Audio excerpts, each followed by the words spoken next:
When power and desire collide, there's no turning back.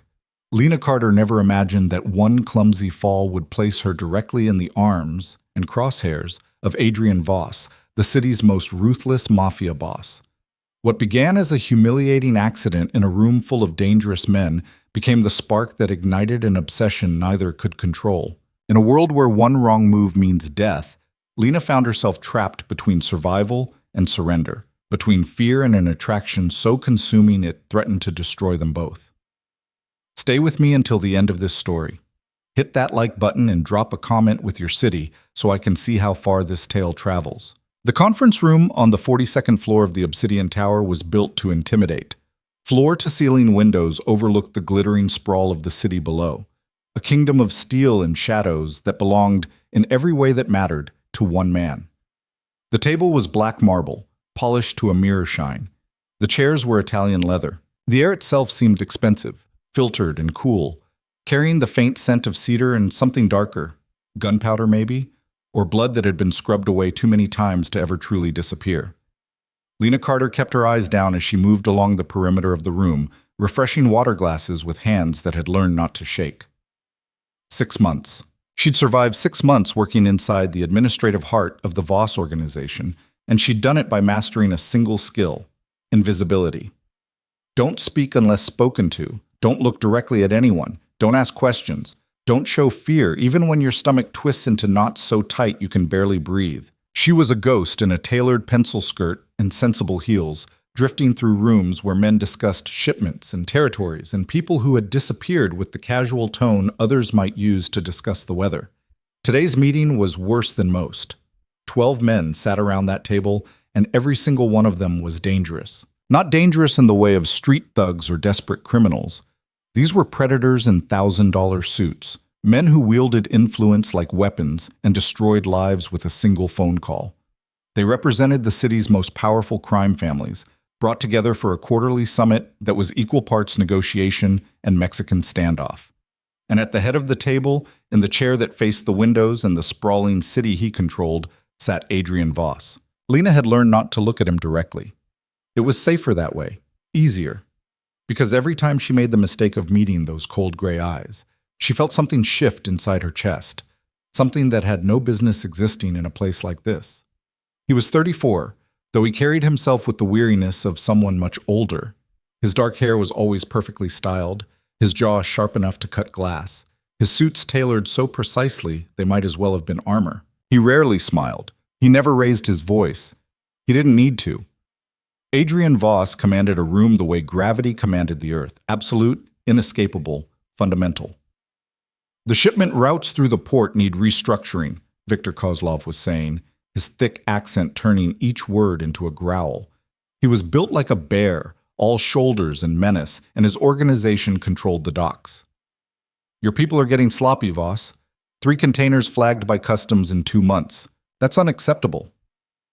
Adrian's expression didn't change. He lifted his glass of whiskey.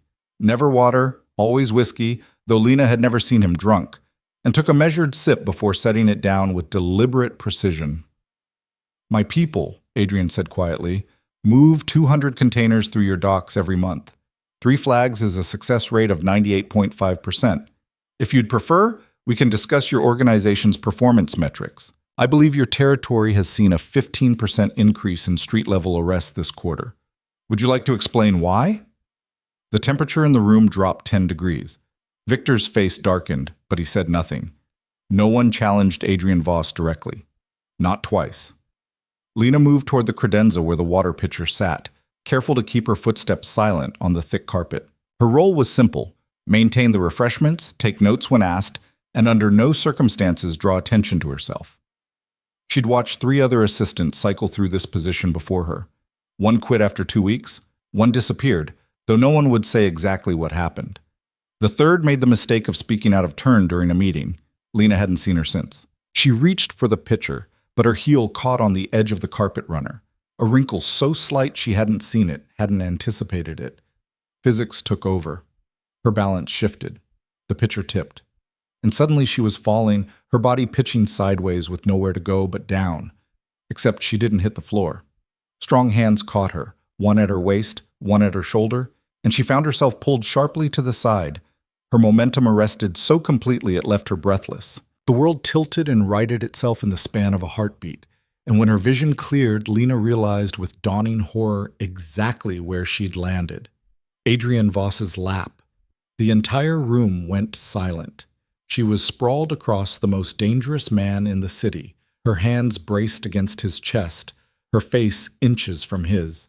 She could feel the solid wall of muscle beneath his shirt, could smell his cologne, something dark and woody that probably cost more than her monthly rent. His hands were still on her, one at her waist, fingers spread against her hip, the other at her shoulder, thumb pressed against her collarbone.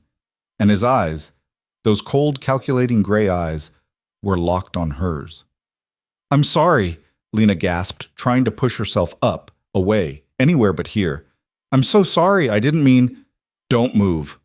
The command was soft, barely above a whisper, but it froze her in place as effectively as if he'd shouted. His grip tightened fractionally, holding her exactly where she was. Around the table, 11 pairs of eyes watched with varying expressions of shock and amusement and predatory interest.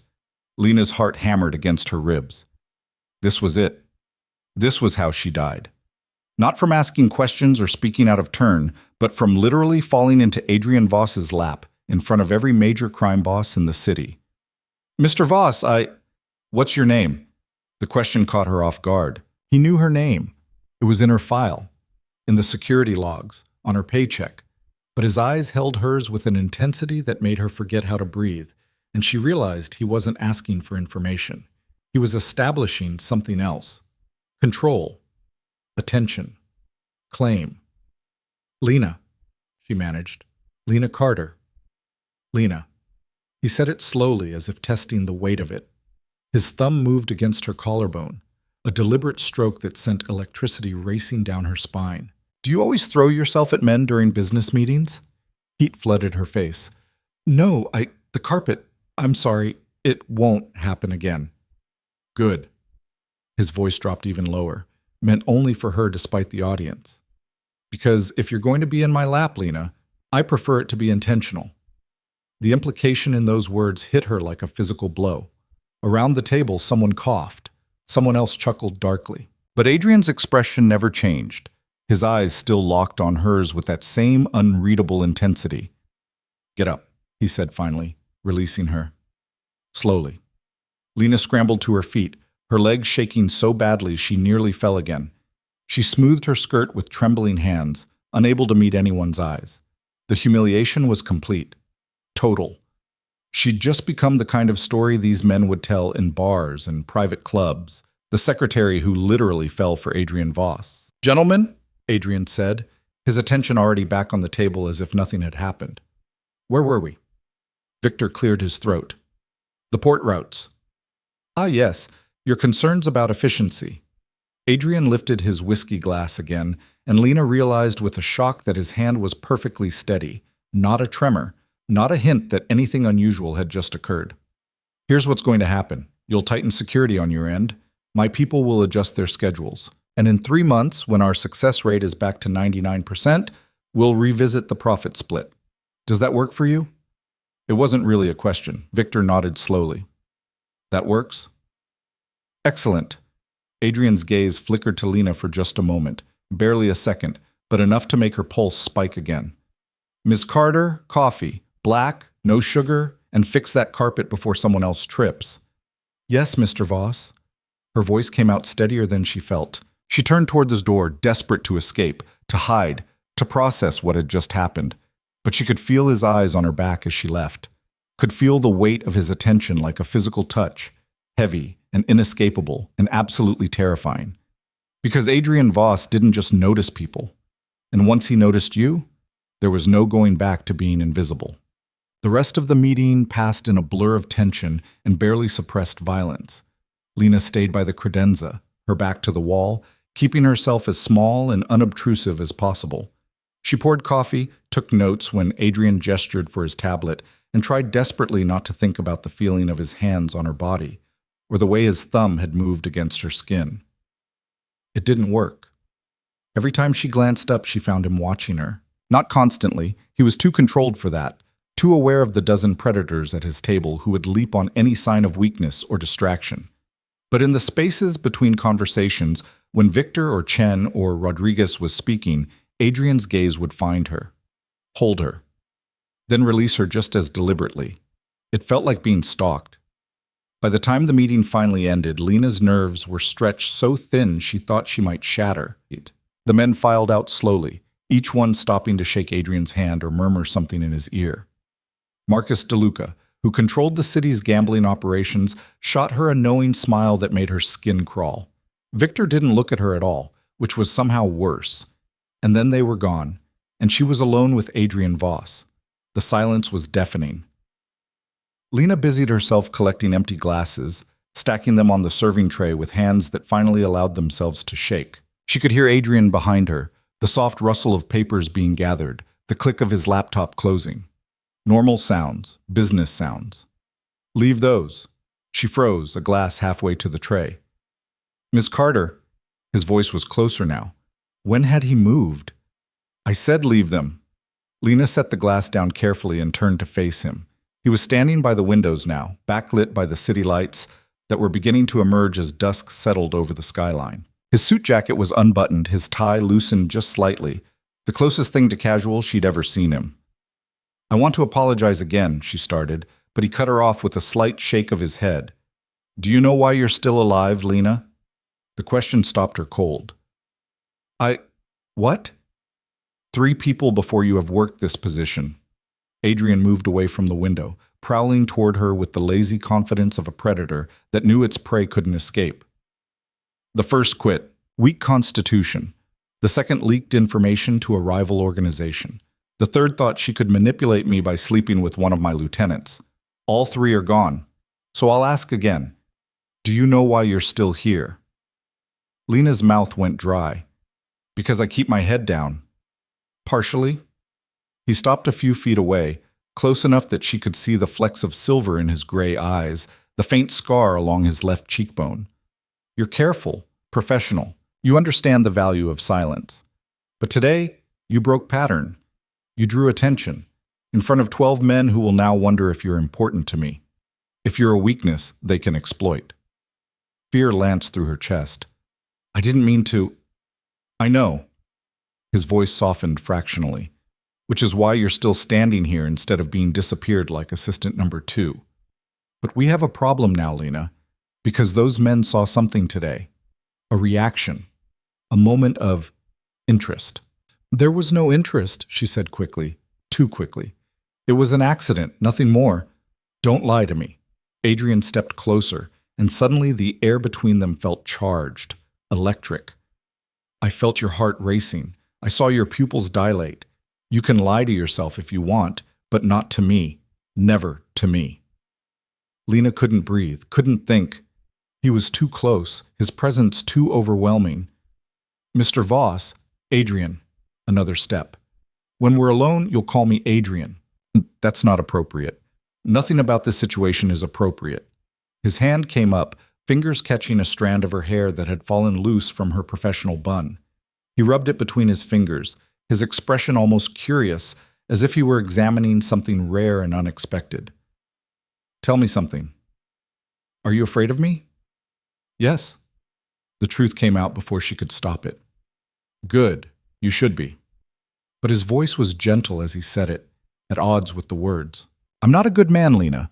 I've done things that would make you run screaming. I've hurt people, killed people. I've built an empire on blood and fear, and I don't regret a single decision I've made. Then why are you telling me this? Because you need to understand what you're walking into. His hand moved from her hair to her face, fingers trailing along her jawline with devastating gentleness. Because in about 30 seconds, I'm going to kiss you. And you need to decide right now if you're going to let me. Lena's world tilted on its axis. We can't. I can do anything I want. It wasn't arrogance, just simple fact. But I'm giving you a choice. Walk away right now and we'll never speak of this again. You'll stay on as my assistant. Nothing will change. Or? The word barely made it past her lips. Adrian's thumb brushed across her lower lip, and she saw something flicker in his eyes. Something hot and hungry and barely controlled. Or you stay, and everything changes. This was insane, suicidal. She should run, should get as far away from this man and his world as humanly possible.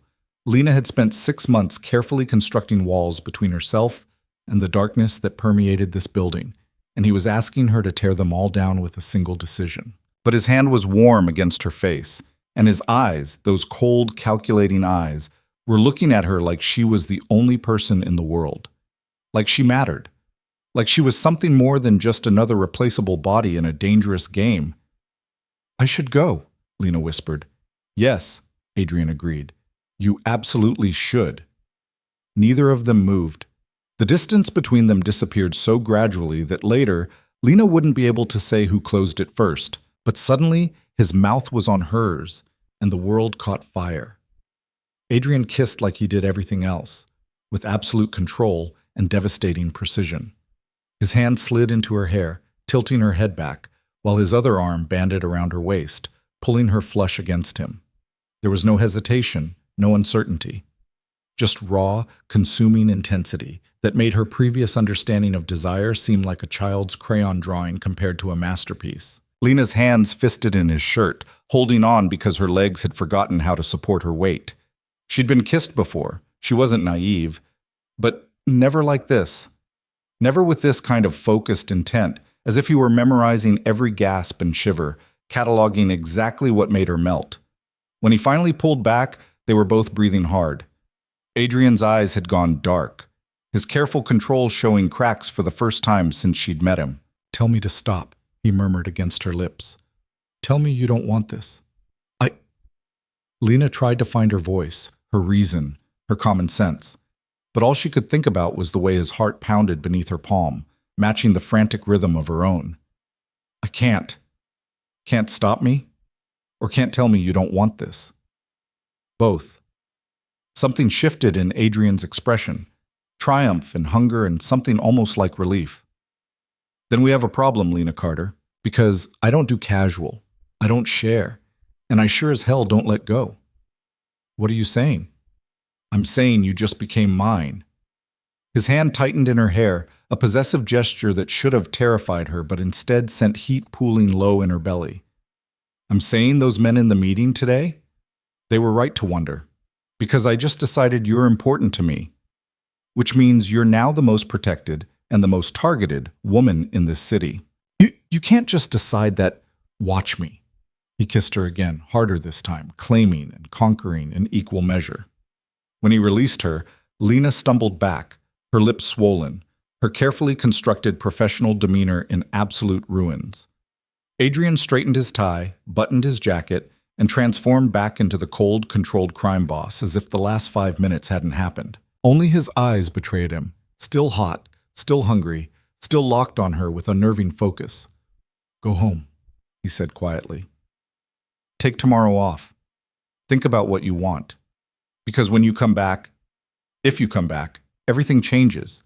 You won't just be my assistant anymore. You'll be under my protection, in my world, by my side. And if I don't come back?" Pain flickered across his features, there and gone so fast she almost missed it. "Then you'll be the smartest woman I've ever met, and the one I'll regret losing for the rest of my life." He turned away, dismissing her, becoming once again the untouchable figure who ruled the city from his tower in the clouds. Lena gathered her things on autopilot, her mind spinning, her body still humming from his touch. She made it to the elevator, made it through the lobby, made it all the way to her tiny apartment on the other side of the city before the reality of what had just happened finally hit her. Adrian Voss, the Adrian Voss, wanted her, had claimed her, had given her a choice that was really no choice at all, because he'd already ruined her for anything else. Lena collapsed on her couch, her phone buzzing with a text from an unknown number. She knew who it was before she opened it. "Sleep well, Lena, and know that whatever you decide, you're already mine. You just haven't accepted it yet." She should delete it, should block the number, should pack a bag and disappear into a new city with a new name and a new life far away from Adrian Voss and his dangerous world. Instead, she read the message 3 more times, her fingers hovering over the keyboard, and didn't reply. Quote, The next morning arrived with cruel sunshine and a hangover Lena hadn't earned. She'd barely slept, her mind replaying every moment of the previous evening on an endless loop. The fall, the catch, his hands on her, that kiss, that devastating, world-ending kiss. She made coffee with shaking hands, staring at her phone as if it might explode. Adrian had given her the day off, but she had no idea what that meant. Was it a test? A genuine offer? Or was someone already watching her apartment waiting to see if she ran? The paranoia was new, and probably justified. Lena pulled up her banking app, confirming what she already knew. $3,000 in savings, barely enough for a security deposit in a new city, let alone starting over completely. She had no family to run to. Few friends who weren't connected to work in some way. She'd built her entire life around the careful strategy of being forgettable, and now the one man who could never forget her had decided she was his. Her phone buzzed. "Have you eaten?" Lena stared at the message. It was 8 in the morning. Did Adrian Voss seriously expect her to, what, report her meal schedule to him? She typed and deleted 3 responses before settling on coffee. The reply came instantly. "Not good enough. Address?" No, absolutely not. Giving him her address was crossing yet another line in a situation that was already so far past appropriate it might as well be in another galaxy. Her phone rang. Lena answered without thinking, and Adrian's voice filled her apartment, smooth and dark as aged whiskey. "You're overthinking. You can't possibly know that. You've been staring at your phone for 20 minutes. I can practically hear your brain working from here." There was amusement in his voice, warm and unexpected. "I'm not going to hurt you, Lena. I'm trying to feed you. I don't need your address. Now." It wasn't a request, and despite everything, the fear, the uncertainty, the very rational voice in her head screaming at her to hang up, Lena gave it to him. 25 minutes later, there was a knock at her door. Lena opened it to find not Adrian, but a man in an expensive suit holding 2 bags from the most exclusive brunch place in the city. He was tall, broad-shouldered, with kind eyes that didn't match the very obvious gun holster visible under his jacket. "Miss Carter," he said politely. "Mr. Voss asked me to deliver breakfast. I'm Marcus. I'll be your driver and security detail." "My what?" "Security detail." He said it as if it were the most normal thing in the world. "Mr. Voss was very clear about your safety being a priority. May I come in?" This was insane, completely, utterly insane. But Lena stepped aside, and Marcus entered her tiny apartment carrying what was probably $300 worth of food. He set the bags on her counter, then pulled out a slim tablet. "Basic protocols," he explained, swiping through screens. "You don't go anywhere without notifying me first. I'll drive you to and from work. Any threats, any uncomfortable situations, you call this number immediately." He showed her a contact labeled simply "Security." "And if I don't want security?" Marcus's expression gentled. "Miss Carter, you fell into Adrian Voss's lap yesterday in front of every major crime boss in the city. Whether you want security or not is no longer relevant. The question is whether you want it to be Mr. Voss's people protecting you or someone else's targeting you." The words hit like ice water. "You're saying I'm in danger." "I'm saying you became interesting to very dangerous people yesterday, Mr. Voss is ensuring you survive that interest." He pulled out a phone, brand new, still in the box. "This is yours. Encrypted. Secure. Your personal phone is compromised the moment anyone decides to look into you. Use this one from now on." "This is too much. This is how it is." But his voice was kind as he said it. "I know it's overwhelming, but Mr. Voss doesn't do things halfway. If you're under his protection, you're under his protection. That means the best security in the city, the best resources, and yes, occasionally breakfast deliveries that cost more than most people's car payments." Despite herself, Lena almost laughed. The absurdity of it all was starting to hit her. Yesterday she'd been invisible. Today she had a bodyguard, an encrypted phone, and enough gourmet food to feed a small army. Is he always like this? Like what? Intense, controlling, overwhelming. Marcus considered the question seriously. "Mr. Voss is complicated. He built an empire from nothing, took control of this city before he was 30. Men like that don't do anything casually. They don't feel things lightly. So if he's decided you're important, he trailed off meaningfully, then I'm in way over my head. Probably, Marcus smiled. But for what it's worth, I've worked for Adrian Voss for 8 years. I've seen him with business partners, rivals, enemies, politicians. Never once have I seen him look at anyone the way he looked at you yesterday. Not even close. The word sent a shiver down her spine. What does that mean? It means you have a choice to make, Ms. Carter. But whatever you decide, do it fast. Because in this world, hesitation gets people killed. He left after that, closing the door quietly behind him. Lena stood in her apartment, surrounded by enough security protocols to protect a diplomat and enough food to feed a family, trying to process the impossible situation her life had become. The new phone buzzed.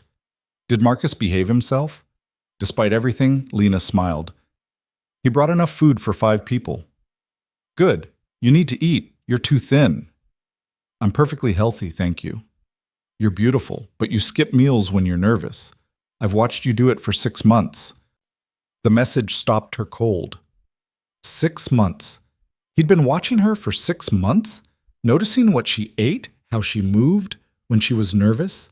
That's slightly terrifying, she typed back. I know. Are you coming back? The question hung in the air between them, transmitted through fiber optics and satellites, carrying more weight than any text message had a right to hold. Lena looked around her apartment. It was small, sparse, carefully chosen to be anonymous. She'd built a life here based on safety and invisibility and never taking risks. It was a half-life, really. An existence rather than actually living. And then she thought about Adrian's hands in her hair, his mouth on hers, the way he'd looked at her as if she were the only person in the world who mattered. She thought about his warning, I don't do casual, I don't share, and I sure as hell don't let go. This wasn't a relationship. It was a claiming, a possession. He was offering her a place in his world, but that world was built on violence and power and danger. People died in Adrian Voss's orbit, disappeared, got hurt. But they also lived, really, truly lived with an intensity that Lena had only ever glimpsed from a distance. Her fingers moved across the screen before her brain could catch up. Yes, I'm coming back. The response was immediate. Good. Marcus will bring you tomorrow morning, 8 a.m. My office. Your office? We have things to discuss, boundaries to set, rules to establish. I don't like rules. There was a pause, longer this time. Then, liar. You love rules. They make you feel safe. But the rules in my world are different, Lena. You're going to have to learn them, and I'm going to enjoy teaching you. Heat flooded through her, inappropriate and undeniable. This was wrong. Dangerous. Completely insane. She was doing it anyway. Gee. The rest of the day passed in a strange fugue state. Lena ate the breakfast Marcus had brought, which was, admittedly, incredible. She showered, she tried to watch TV, she cleaned her already clean apartment, and through it all her new phone buzzed periodically with messages from Adrian. Not business messages, not demands or orders, just conversation. What are you doing?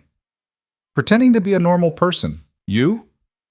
Reading contracts, wishing I was with you instead. You don't even know me.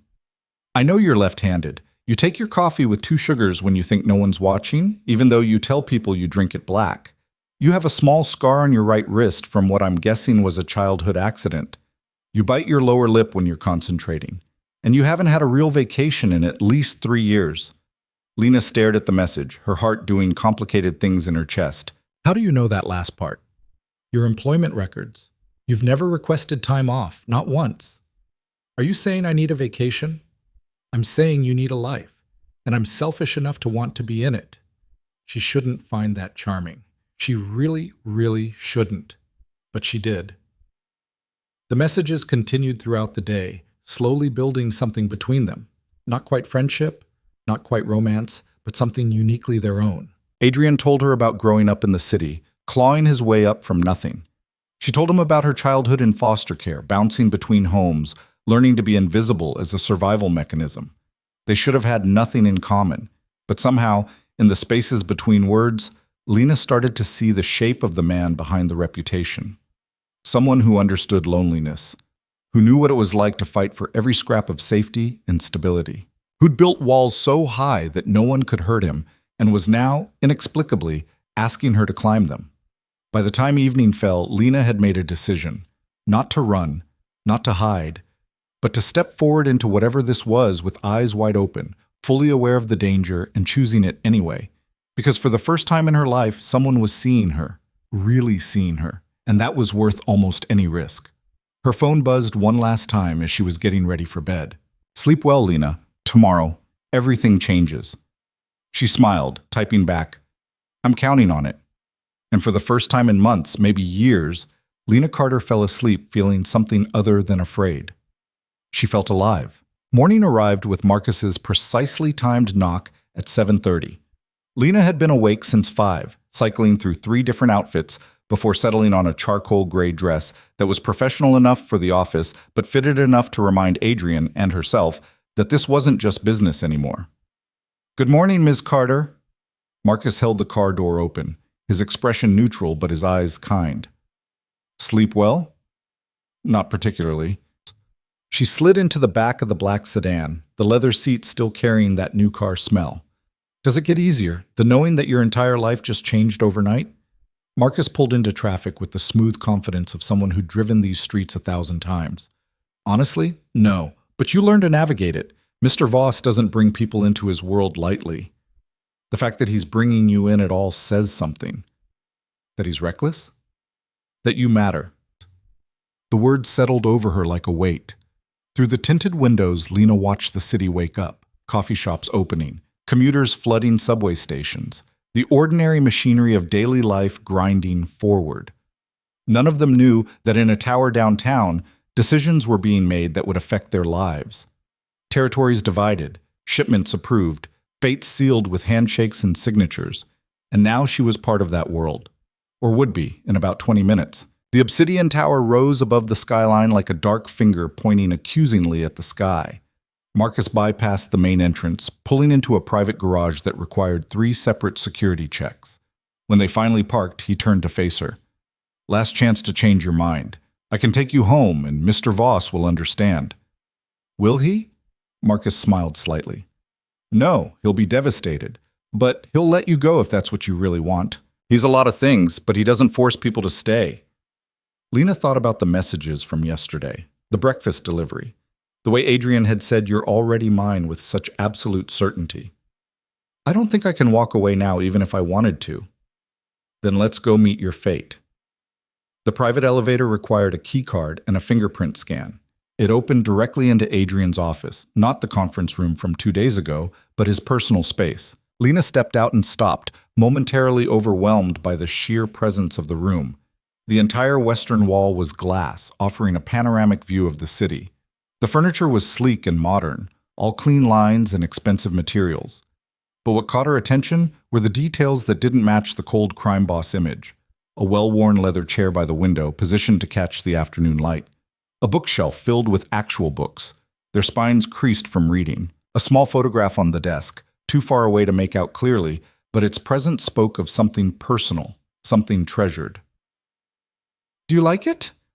Lena spun to find Adrian emerging from a doorway she hadn't noticed, probably a private bathroom. He was in shirt sleeves, no jacket, his tie loosened slightly. It was the most casual she'd ever seen him at work, and the effect was devastating. "It's not what I expected," she admitted. "What did you expect? Skulls and weapons mounted on the walls?" "Maybe a little." His smile was quick and genuine, transforming his face from intimidating to merely breathtaking. "I saved those for the basement. Coffee?" "Please." He moved to a corner bar setup that probably cost more than her car, preparing 2 cups with practiced efficiency. When he handed her one, their fingers brushed, and electricity arced between them. Adrian's eyes darkened, but he stepped back, putting deliberate distance between them. "We need to talk about boundaries. I thought you said everything changed." "It did, which is exactly why we need rules." He gestured to a seating area by the windows, a leather couch, and 2 chairs arranged around a low table. Less formal than his desk, but still clearly his territory. "Sit, please." Lena settled onto the couch, and Adrian took the chair across from her, close enough to touch, but maintaining that careful distance. He was being deliberate about this, she realized, giving her space to think, to process, to choose. First rule, Adrian said quietly. Honesty. Complete, brutal, uncomfortable honesty between us. No games, no manipulation, no hiding what you're thinking or feeling. Even if what I'm feeling is terrified, especially then. He leaned forward, elbows on his knees, his attention completely focused on her. Lena, I need you to understand what you're walking into. My world isn't safe. People will target you to get to me. They'll try to use you, hurt you, turn you against me. And I will destroy anyone who tries, but I can't protect you if you're not honest with me about what you're seeing and hearing. You're trying to scare me. I'm trying to prepare you. His voice softened. I'm 34 years old. I've been running this organization for a decade. In that time, I've never brought anyone into my personal life. Not once, because everyone I care about becomes a liability, a target. But with you, he paused, something vulnerable flickering across his features. With you, I can't seem to help myself. Lena's heart hammered against her ribs. Why me? I don't know. The admission seemed to cost him. I've spent 2 days trying to figure it out. You're beautiful, yes, but I'm surrounded by beautiful women.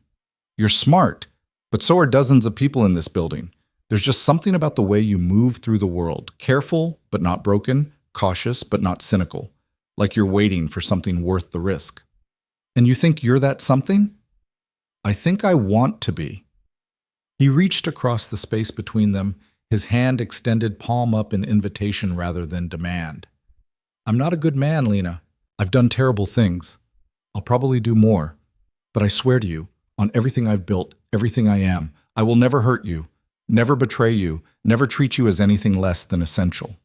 Lena looked at his hand, then at his face. The carefully controlled crime boss was gone, replaced by someone raw and honest and completely sincere. She thought about all the reasons she should walk away. The danger, the violence, the absolute certainty that staying would change her in ways she couldn't predict. Then she thought about the alternative, going back to her invisible life, never knowing what could have been, always wondering if she'd let fear make her choice instead of courage. She placed her hand in his. Adrian's fingers closed around hers with devastating gentleness, and she watched something in his expression shift, relief and hunger and fierce protectiveness all tangled together. He tugged her forward, pulling her from the couch to the chair, into his lap in an echo of how they'd first collided. But this time it was deliberate. This time she went willingly. Second rule, Adrian murmured against her hair. In public, we maintain professionalism. You're still my assistant. We don't give my enemies ammunition. And in private? In private, you're mine, completely, utterly mine. The possessiveness in his voice should have terrified her. Instead, it sent heat pooling low in her belly. That's not very modern of you. I'm not a modern man. I'm a criminal who wants to keep you close enough to protect and hold you tight enough that you never doubt who you belong to. What if I don't want to belong to anyone? Adrian pulled back enough to meet her eyes, his hand coming up to cup her face. Then tell me to stop. Tell me you don't want this, and I'll let you go. But don't lie to either of us about what's happening here. I felt you shake when I kissed you. I saw you bite your lip reading my messages. You want this as much as I do. The question is whether you're brave enough to take it. Lena stared at him, this dangerous man who'd somehow seen past all her carefully constructed walls straight to the truth she'd been hiding from herself. She did want this, wanted him, wanted the intensity and the passion and the absolute certainty of being claimed by someone who would burn the world down to keep her safe. I'm not brave, she whispered. You're the bravest person I've ever met. His thumb brushed across her cheekbone. You survived foster care. You put yourself through school. You worked in my building for 6 months surrounded by monsters and never once let them see you afraid. That's not cowardice, Lena. That's strength. Or stubbornness. I'll take either. He smiled slightly. Third rule. You don't hide from me. Not your fear, not your anger, not your doubts. I need to know what's happening in that brilliant head of yours. Why does it feel like all these rules are about control? Because they are. He didn't apologize for it. Control keeps you safe. Control keeps you alive. In my world, chaos gets people killed. So yes, I'm going to be controlling. I'm going to know where you are, who you're with, what you're doing. And in return, you get my complete protection and absolute loyalty. What if I want my own life? You can have anything you want, a career, hobbies, friends, whatever makes you happy. But you'll have it while being protected by the most powerful organization in this city. That's non-negotiable. Lena should have found it suffocating. The rules, the control, the complete restructuring of her existence around his requirements. But underneath the demands, she heard something else. Fear. Adrian Voss was afraid. Afraid of losing her. Afraid of failing to protect her. Afraid that bringing her into his world would destroy the very thing he was trying to keep safe. Okay, she said softly. Adrian's eyes widened fractionally. Okay? Your rules, I'll follow them. But I have some of my own. Name them. You don't shut me out. If something's wrong, if there's danger, you tell me. You don't make decisions about my life without at least discussing them with me first. And she paused, gathering courage. And you don't treat me like I'm fragile. I survived a lot before I met you. I can handle more than you think. Something like pride flickered across Adrian's features. Deal. Anything else? Just one more thing. Lena's hand slid up his chest, feeling the solid muscle beneath expensive cotton. No more of this careful distance. If I'm yours, then act like it. Adrian's control shattered. He kissed her like a man who'd been holding back for far too long, all heat and hunger and desperate possession. His hands were in her hair, on her waist, pulling her closer as if he could fuse them together through sheer will. Lena melted into him, into the kiss, into the absolutely overwhelming sensation of being completely consumed by someone's attention. When they finally broke apart, both breathing hard, Adrian rested his forehead against hers. You're going to destroy me. Good, Lena gasped, because you already destroyed any chance I had at a normal life. Regrets? She thought about it honestly. About the security detail and the encrypted phone and the dangerous men who would now see her as either an asset or a liability. About the violence lurking at the edges of Adrian's world, waiting to spill over. About all the ways this could end badly. Ask me again in 6 months. Adrian laughed. A real laugh, warm and surprised and entirely unguarded. Fair enough. Now we need to discuss your actual job. I'm still your assistant? You were never just my assistant. He shifted her slightly, settling her more comfortably in his lap, as if this were perfectly normal behavior for a business meeting. But we need to maintain appearances, which means you'll still handle my schedule, sit in on meetings, take notes. The difference is now you'll also be learning how this organization works. The real workings, not just what visitors see. You're going to teach me about crime? I'm going to teach you how to survive in my world. That means understanding the players, the territories, the alliances. It means recognizing threats before they become problems. And it means, he paused, his expression going serious. It means sometimes you'll see things that frighten you. Things I do, decisions I make. And you'll have to decide if you can live with loving a man who makes those choices. We just met. Who said anything about love? I did. Just now. Adrian's hand cupped her face again, his thumb tracing her lower lip. I don't do casual, remember? I don't do temporary. So if you stay, you should know that's where this is heading. I'm going to fall in love with you, Lena Carter. Probably already started. And I'm going to spend every day proving that you can trust me with your heart, even though you absolutely shouldn't. The declaration hit her like a physical blow. No hesitation, no hedging, just absolute certainty delivered with the same confidence he used to command entire rooms full of dangerous men. You can't possibly know that. I've been making life or death decisions since I was 22. I learned to trust my instincts because hesitation in my world equals death, and every instinct I have is screaming that you're it for me. The one person worth the risk, worth the vulnerability, worth tearing down every wall I've spent years building. That's insane. Probably, he smiled slightly. But I've built an empire on calculated insanity. Why stop now? Before Lena could respond, his desk phone buzzed.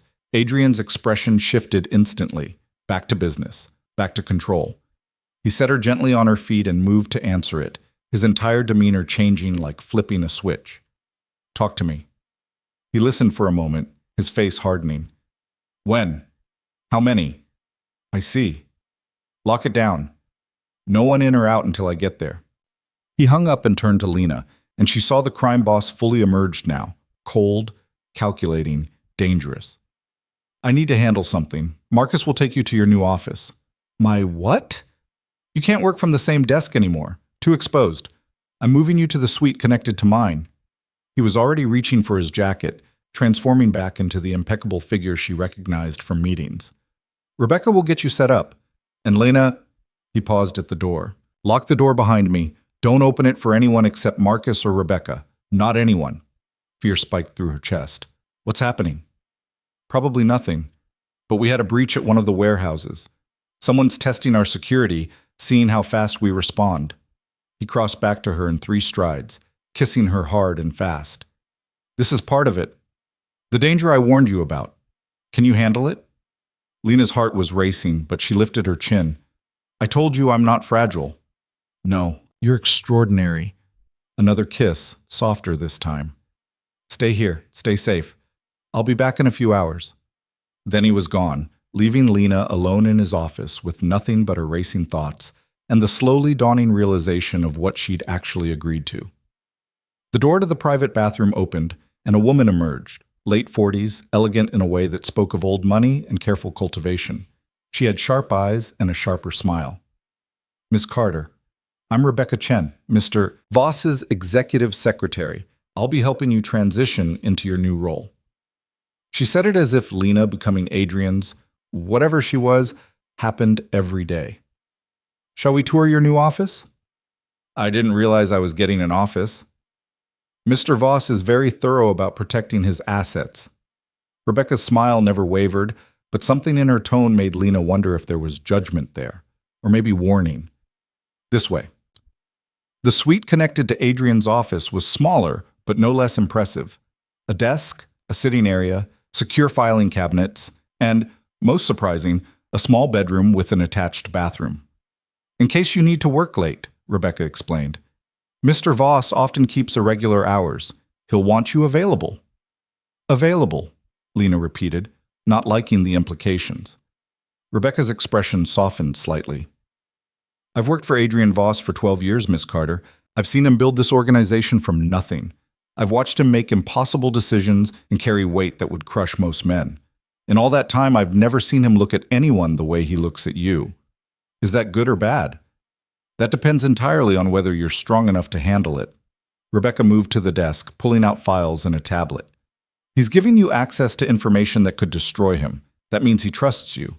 Don't make him regret it. But the warning was clear, and Lena respected the older woman for delivering it. I won't. Good.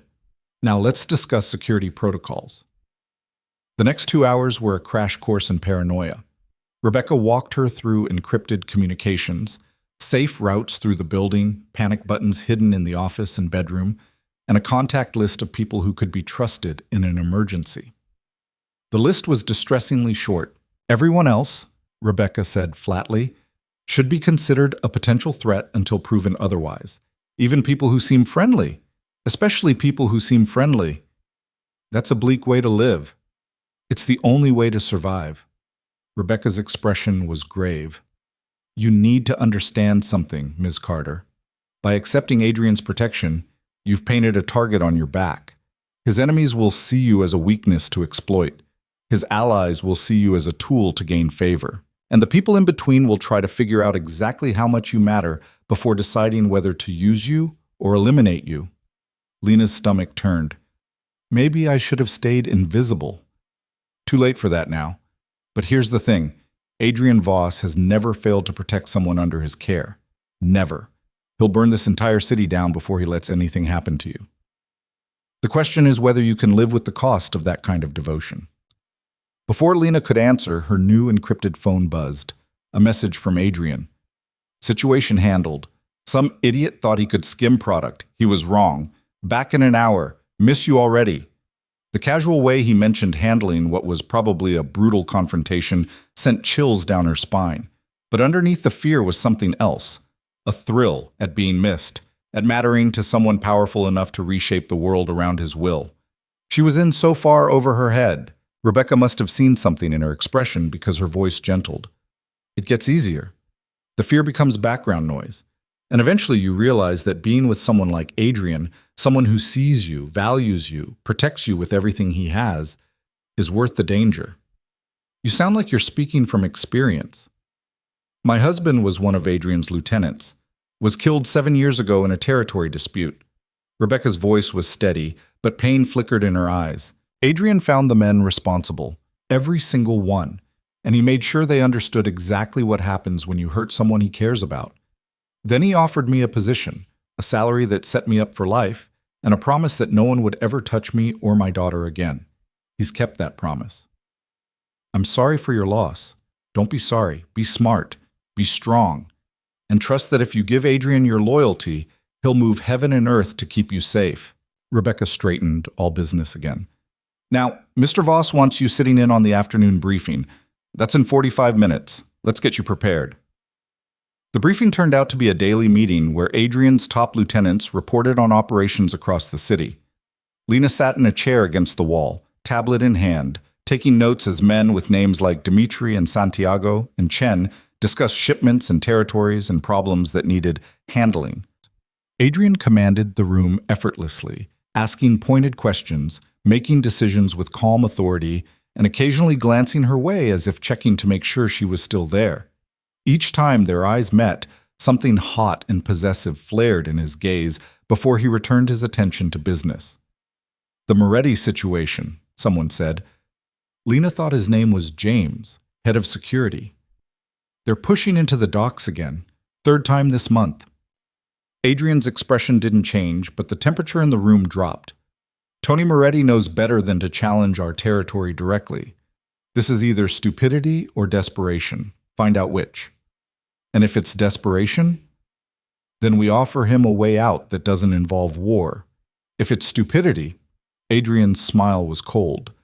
Then we remind him why the docks belong to us. What about the girl? Every muscle in Lena's body tensed. James was looking directly at her now, and there was calculation in his expression that made her skin crawl. What about her? Adrian's voice went soft and deadly. I'm just saying, boss. A lot of people noticed what happened in the conference room. Word's getting around that you've got a new interest.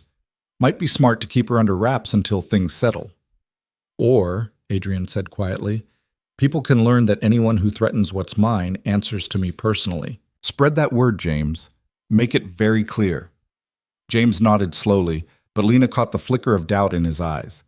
He thought Adrian was making a mistake, showing weakness, and maybe he was right. The meeting wrapped up 30 minutes later, and the men filed out, each one shooting Lena varying looks, curiosity, assessment, barely concealed concern. When the door finally closed behind the last of them, Adrian turned to her. You handled that well. I didn't do anything. Exactly. You stayed calm, took notes, didn't react when James tried to bait you. That's more than most people manage their first time in a room full of predators. He crossed to her, pulling her to her feet and into his arms. But he's right about one thing. This is going to get harder before it gets easier. People think you're making a mistake. People always think I'm making a mistake.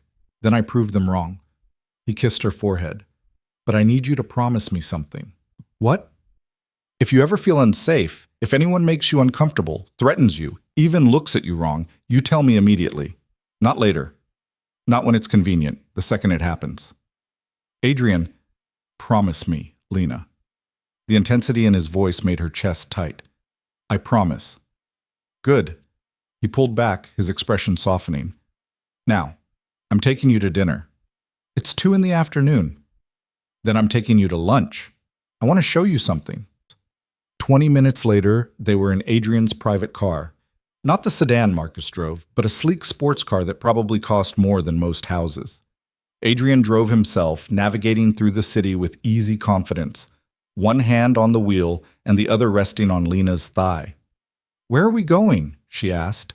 You'll see. They ended up at a small Italian restaurant in a neighborhood Lena barely recognized. Not fancy, not expensive looking, just a family place with checkered tablecloths and the smell of fresh bread wafting from the kitchen. The owner, an elderly man with kind eyes, lit up when he saw Adrian. Adriano, it's been too long. Hello, Marco. Adrian shook his hand warmly, and Lena saw a side of him she'd never glimpsed before. Relaxed, almost boyish. Is our table available? For you? Always. Marco led them to a booth in the back corner, private and quiet, then disappeared with promises of bringing the usual. You come here often? Lena asked. This is where I got my first real job. Washing dishes when I was 14. Marco gave me a chance when no one else would, taught me about honor and loyalty and keeping your word. Adrian's expression turned nostalgic. I still come back when I need to remember why I built what I built, who I was before the power and the fear. Who were you? A scared kid trying to survive. Not so different from you, actually. The food arrived, pasta that tasted like heaven and wine that went down smooth and easy. They talked for hours, sharing stories from their childhoods, their struggles, their dreams. Lena told him about bouncing between foster homes, never quite belonging anywhere. Adrian told her about the streets, about fighting his way up through sheer will and calculated violence. I'm not proud of everything I've done, he admitted, his fingers laced with hers across the table. I've hurt people, destroyed lives, made choices that still keep me up at night, but I'd do it all again if it meant ending up here, with you. You barely know me. I know enough. I know you're strong and smart and braver than you give yourself credit for. I know you make me want to be better, even though I'm probably too far gone for redemption. And I know... He paused, his thumb tracing circles on her palm. I know I'm going to spend the rest of my life proving you didn't make a mistake by staying. Lena's throat tightened with emotion. This was real. Whatever insane, dangerous thing was happening between them, it was real and terrifying and absolutely impossible to resist. Take me home, she whispered. Your apartment or mine? Yours. Adrian's eyes darkened with heat and promise. He threw cash on the table, far more than the meal cost, and pulled her to her feet. The drive to his penthouse was silent, charged with anticipation and unspoken need. His place was exactly what she expected. Modern, expensive, with that same view of the city she'd seen from his office.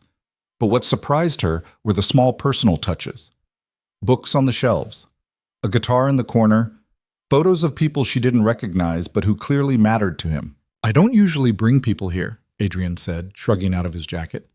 Then why me? Because you're not people. You're everything. He closed the distance between them, his hands framing her face. Last chance, Lena.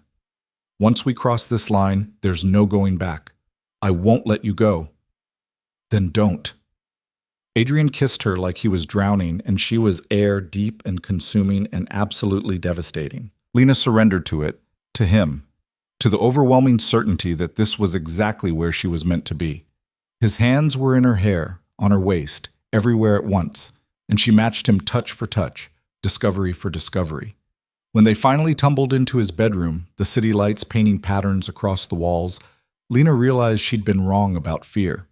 She wasn't afraid of the danger, the violence, the criminals who would see her as a target. She was afraid of how much she already needed this, needed him, and how completely lost she'd be if anything took it away.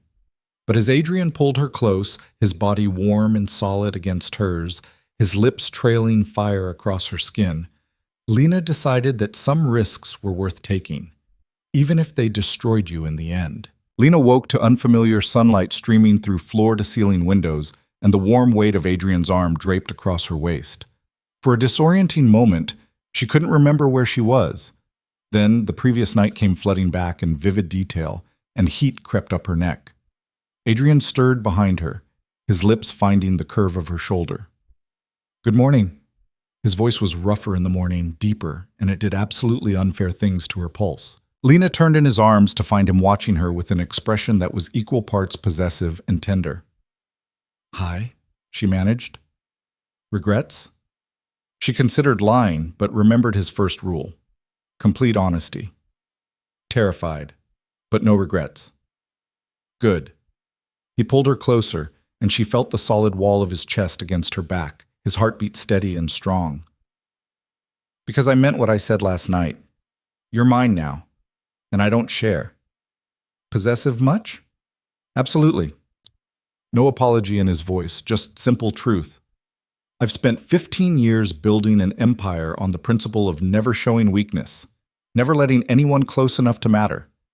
And then you fell into my lap and destroyed every rule I'd set for myself. Lena twisted to face him properly. In the morning light, without the armor of his suits and the weight of his reputation, Adrian looked younger, almost vulnerable. Do you regret it? Letting me in? Ask me again after I've kept you alive through what's coming. He kissed her forehead, then reluctantly pulled away, reaching for his phone on the nightstand. His expression darkened as he scrolled through messages. We need to get moving. I have a meeting at 10 and you need to be there. What kind of meeting? The kind where I make it very clear to everyone in my organization that you're under my protection. That anyone who touches you, threatens you, or even thinks about using you against me will die screaming. He said it casually, as if discussing the weather, but Lena saw the steel underneath. Fair warning, it's not going to be pleasant. An hour later, showered and dressed in clothes that Adrian's housekeeper had mysteriously procured in her exact size, Lena found herself back in the Obsidian Tower. But instead of Adrian's office, Marcus led her to a different conference room, larger, more austere, with no windows and security cameras in every corner. Where is everyone? She asked. Being summoned. Marcus's expression was carefully neutral. Mr. Voss called an all-hands meeting. Every lieutenant, every captain, everyone with authority in the organization. This is unprecedented. Is that bad? That depends on how they react. Marcus held the door open for her. Just remember, you're under his protection. No one can touch you without signing their own death warrant. The room filled quickly.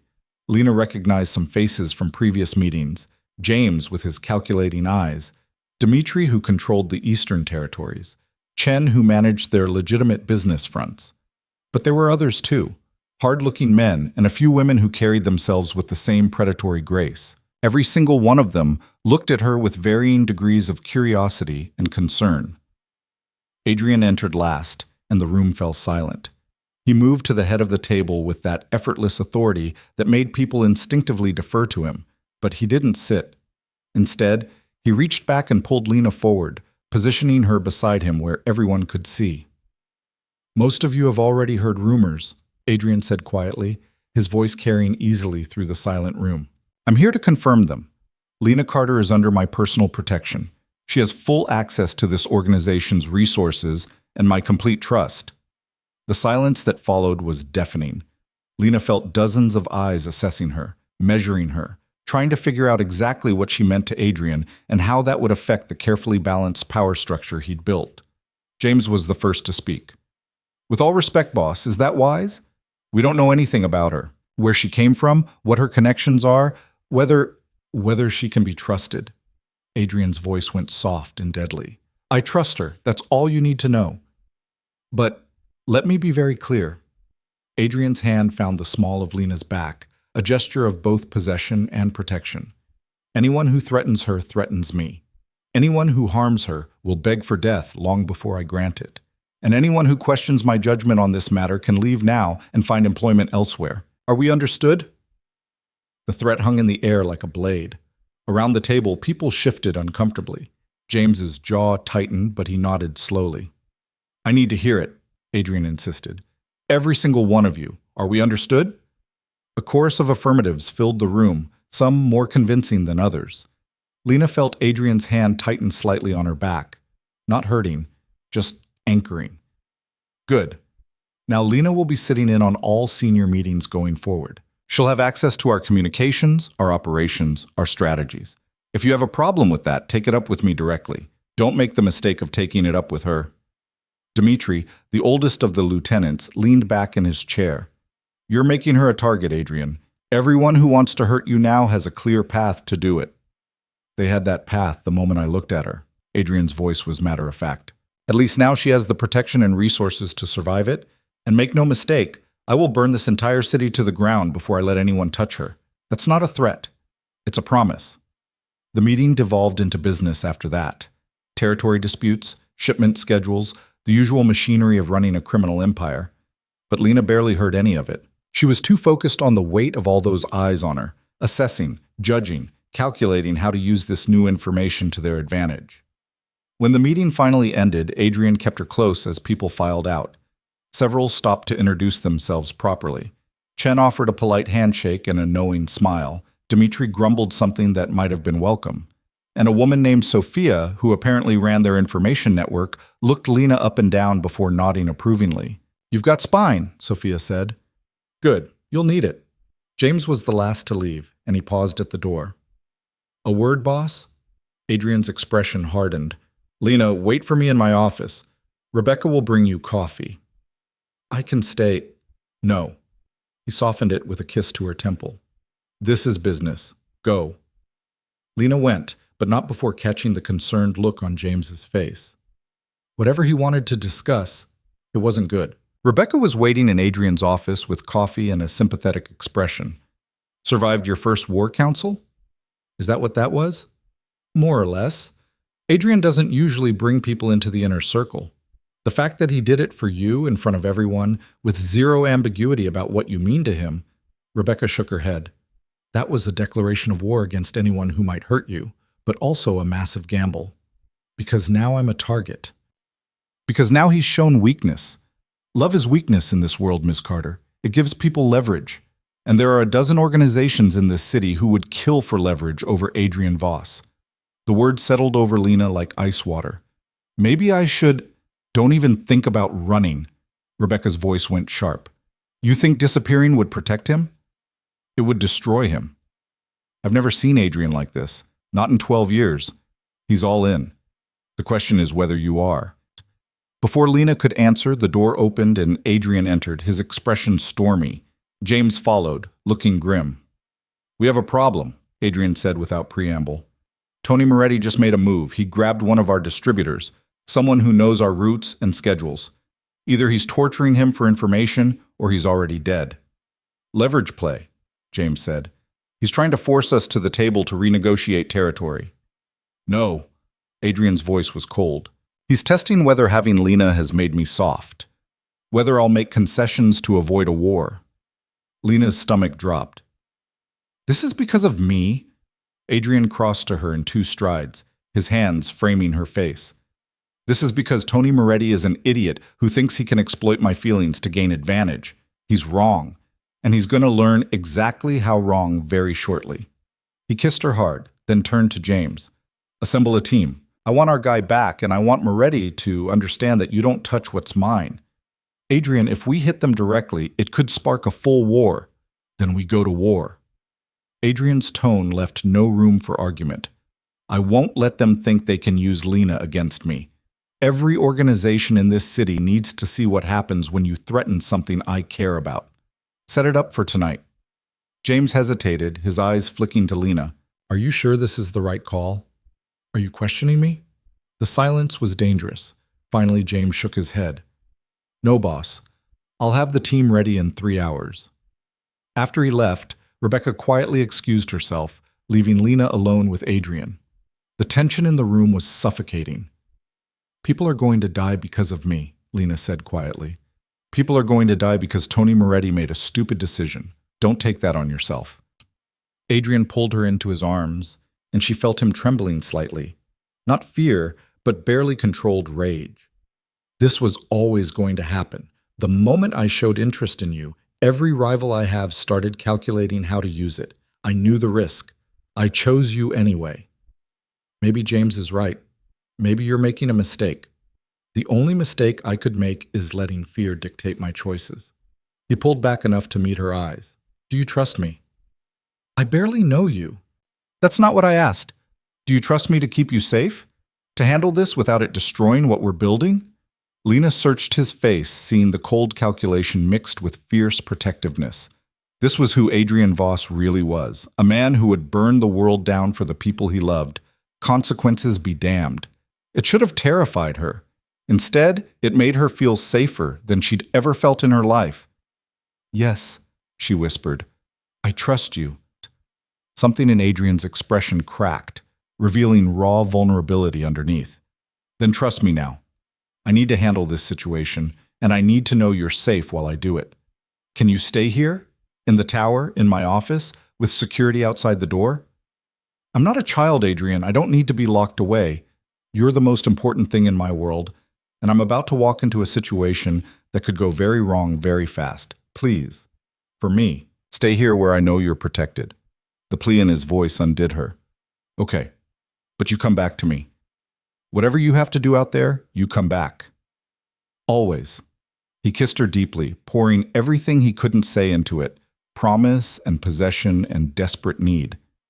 When he finally pulled away, the crime boss was back in place, cold and controlled. "Rebecca will stay with you. If anything happens, anything at all, you call this number." He handed her a card with a single phone number on it. "It goes directly to my head of security. They'll evacuate you to a safe house immediately." "You're scaring me." "Good. Fear keeps you careful. Careful keeps you alive." He headed for the door, then paused. "Lena, I love you. I know it's too soon. I know it's insane, but I need you to know. In case..." "Don't." She crossed to him, pressing her fingers against his lips. "Don't say in case. You're coming back. We're going to have a completely boring evening where you tell me all about how you terrified Tony Moretti into submission, okay?" Adrian smiled slightly. "Okay." Then he was gone, and Lena was left alone with her racing thoughts and growing dread. The next 5 hours were the longest of Lena's life.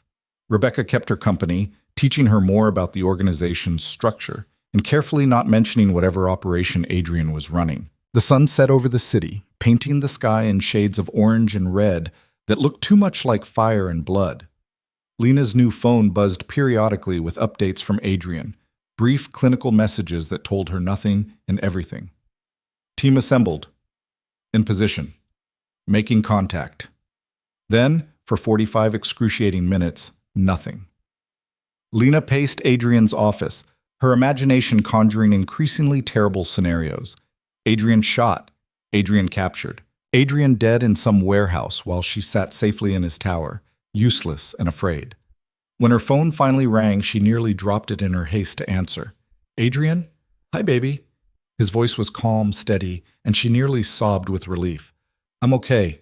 We got our guy back. Moretti won't be a problem anymore." "Is he dead?" A pause. "Do you want the truth or the comfortable lie?" Lena closed her eyes. "The truth. He's alive, severely injured, stripped of his territory, and very clear on the consequences of threatening what's mine. His organization is absorbing into ours. No war, no retaliation, just a very expensive lesson in why you don't fuck with Adrian Voss." "You sound different." "I am different. This is who I become when something I love is threatened. I need you to understand that, Lena. I need you to know what I'm capable of." "Are you trying to scare me away?" "I'm trying to be honest. I just destroyed a man's empire because he thought he could use you against me. I did it without hesitation, and I don't regret it. If that's too much for you, if you can't live with loving someone who makes those choices..." "Where are you?" Lena interrupted. "On my way back, 10 minutes. "Then get here. We'll talk about morality and consequences later. Right now, I just need you home." The word slipped out before she could stop it. Home. As if Adrian's office, his tower, his world had already become home in the span of a few days. "I'm coming," Adrian said softly. "And Lena, thank you." "For what?" "For not running. For being strong enough to handle this. For choosing me even when I give you every reason not to." He hung up before she could respond, leaving Lena alone with her churning emotions. Rebecca had disappeared at some point, giving her privacy, and the office felt cavernous in the growing darkness. When Adrian finally walked through the door, Lena's breath caught. He looked tired, dangerous, and there was blood on his shirt cuff. Not much, just a few drops, but enough to remind her exactly what he'd been doing for the past 5 hours. "Are you hurt?" she asked immediately. "Not my blood." He shrugged out of his jacket, his movements controlled but weary. "Our distributor had been beaten pretty badly. We got him to the hospital. He'll recover." "And Moretti?" "Will think twice before crossing me again." Adrian moved to the bar, pouring 2 fingers of whiskey and downing it in one smooth motion. "His lieutenants saw what I did to him. They know the cost of threatening my people. Word will spread." "What did you do?" Adrian turned to face her, and in his eyes she saw something dark and pitiless. "I broke both his legs with a pipe wrench, slowly, while his men watched. Then I gave him a choice. Sign over his territory or I'd break everything else too. His voice was matter-of-fact, as if he were discussing a business transaction. He signed. Lena should have been horrified, should have recoiled from the casual brutality, from the man who could inflict that kind of pain without flinching. Instead, all she could think about was that he'd done it to protect her, to send a message that she was untouchable. "Come here," she said quietly. Adrian crossed to her slowly, as if afraid she might bolt. When he reached her, Lena put her hands on his chest, feeling his heart racing beneath her palms. "I'm not going to lie and say I'm comfortable with violence," she said carefully. "I'm not. It scares me. But I understand why you did it, and I understand that in your world, mercy is often more dangerous than strength. You don't have to rationalize what I am, Lena. I'm a criminal, a bad man who does terrible things to protect what's his. You're also the man who brings me breakfast and reads in the afternoons and gave a scared kid a job washing dishes." She reached up to cup his face. "You're complicated. That doesn't make you evil. You see the best in me. I'm not sure I deserve it. You don't get to decide what you deserve. I do. And I choose you. All of you. The violence and the protection and the fierce loyalty, I choose it." Adrian's control shattered. He pulled her against him, burying his face in her hair, and she felt him shaking with emotion he couldn't quite contain. "I killed my first man when I was 19. He was trying to take over my territory, sent people to hurt my family. I hunted him down and put a bullet in his head without hesitation. I should feel guilty about it. I don't. I should feel guilty about a lot of things I've done. But all I feel is relief that I survived long enough to find you." Lena held him tighter, this dangerous man who'd somehow become essential to her existence. Then were both broken in exactly the right ways. They stood there for a long time, wrapped in each other, drawing strength from the connection that had formed so quickly and so completely it felt inevitable. When Adrian finally pulled back, there were tear tracks on his face that he didn't bother to hide. "Take me home," Lena said. "Your home. Our home. Whatever you want to call it. Just take me there and let's pretend the world doesn't exist for a few hours." "I can do that." The penthouse was quiet and dark when they arrived. Adrian led her straight to the bedroom, but instead of the heat and urgency from the night before, he simply pulled her against him, holding her as if she might disappear if he let go. "Tell me about something normal," he murmured against her hair. "Tell me about dreams you had before this, before me." Lena thought about it, dredging up memories she'd buried under survival and caution. "I wanted to be a teacher once, elementary school. I thought maybe I could be the kind of adult I needed when I was a kid, someone stable and safe who made children feel seen. You still could be. Not anymore. Not now that I'm part of your world. Then we'll find something else, something that matters to you, that gives you purpose beyond being my partner." His hand traced idle patterns on her back. "I don't want you to lose yourself in this, Lena. I want you to grow, to thrive, to become even more than you already are. How can I do that when half the city wants to use me against you? Because you're stronger than they know, stronger than you know." He kissed her forehead. "And because I'm going to make sure you have every resource, every opportunity, every chance to become whoever you want to be, even if that means someone who eventually outgrows me. That's not going to happen. You don't know that." "Yes, I do." Lena pulled back enough to meet his eyes. "I spent my whole life being invisible, Adrian, hiding, surviving, never letting anyone really see me. You see me. You see everything I am and everything I could be, and you want it all. That's not something I'm going to outgrow. That's something I'm going to protect with everything I have." Adrian's expression transformed into something raw and wondering. "How are you real? How did I get this lucky?" "You fell into my lap. Or I fell into yours. The details are a bit fuzzy." He laughed, the sound surprised and genuine, and Lena felt something settle in her chest. This was real. This complicated, dangerous, absolutely insane relationship was real, and she was choosing it with full knowledge of the cost. They fell asleep tangled together, and for the first time since her world had tilted on its axis, Lena felt at peace. The next morning brought new challenges. Adrian had meetings scheduled back-to-back, and Lena found herself navigating the strange dynamics of being both his assistant and his partner. Some people treated her with new respect, others with barely concealed resentment.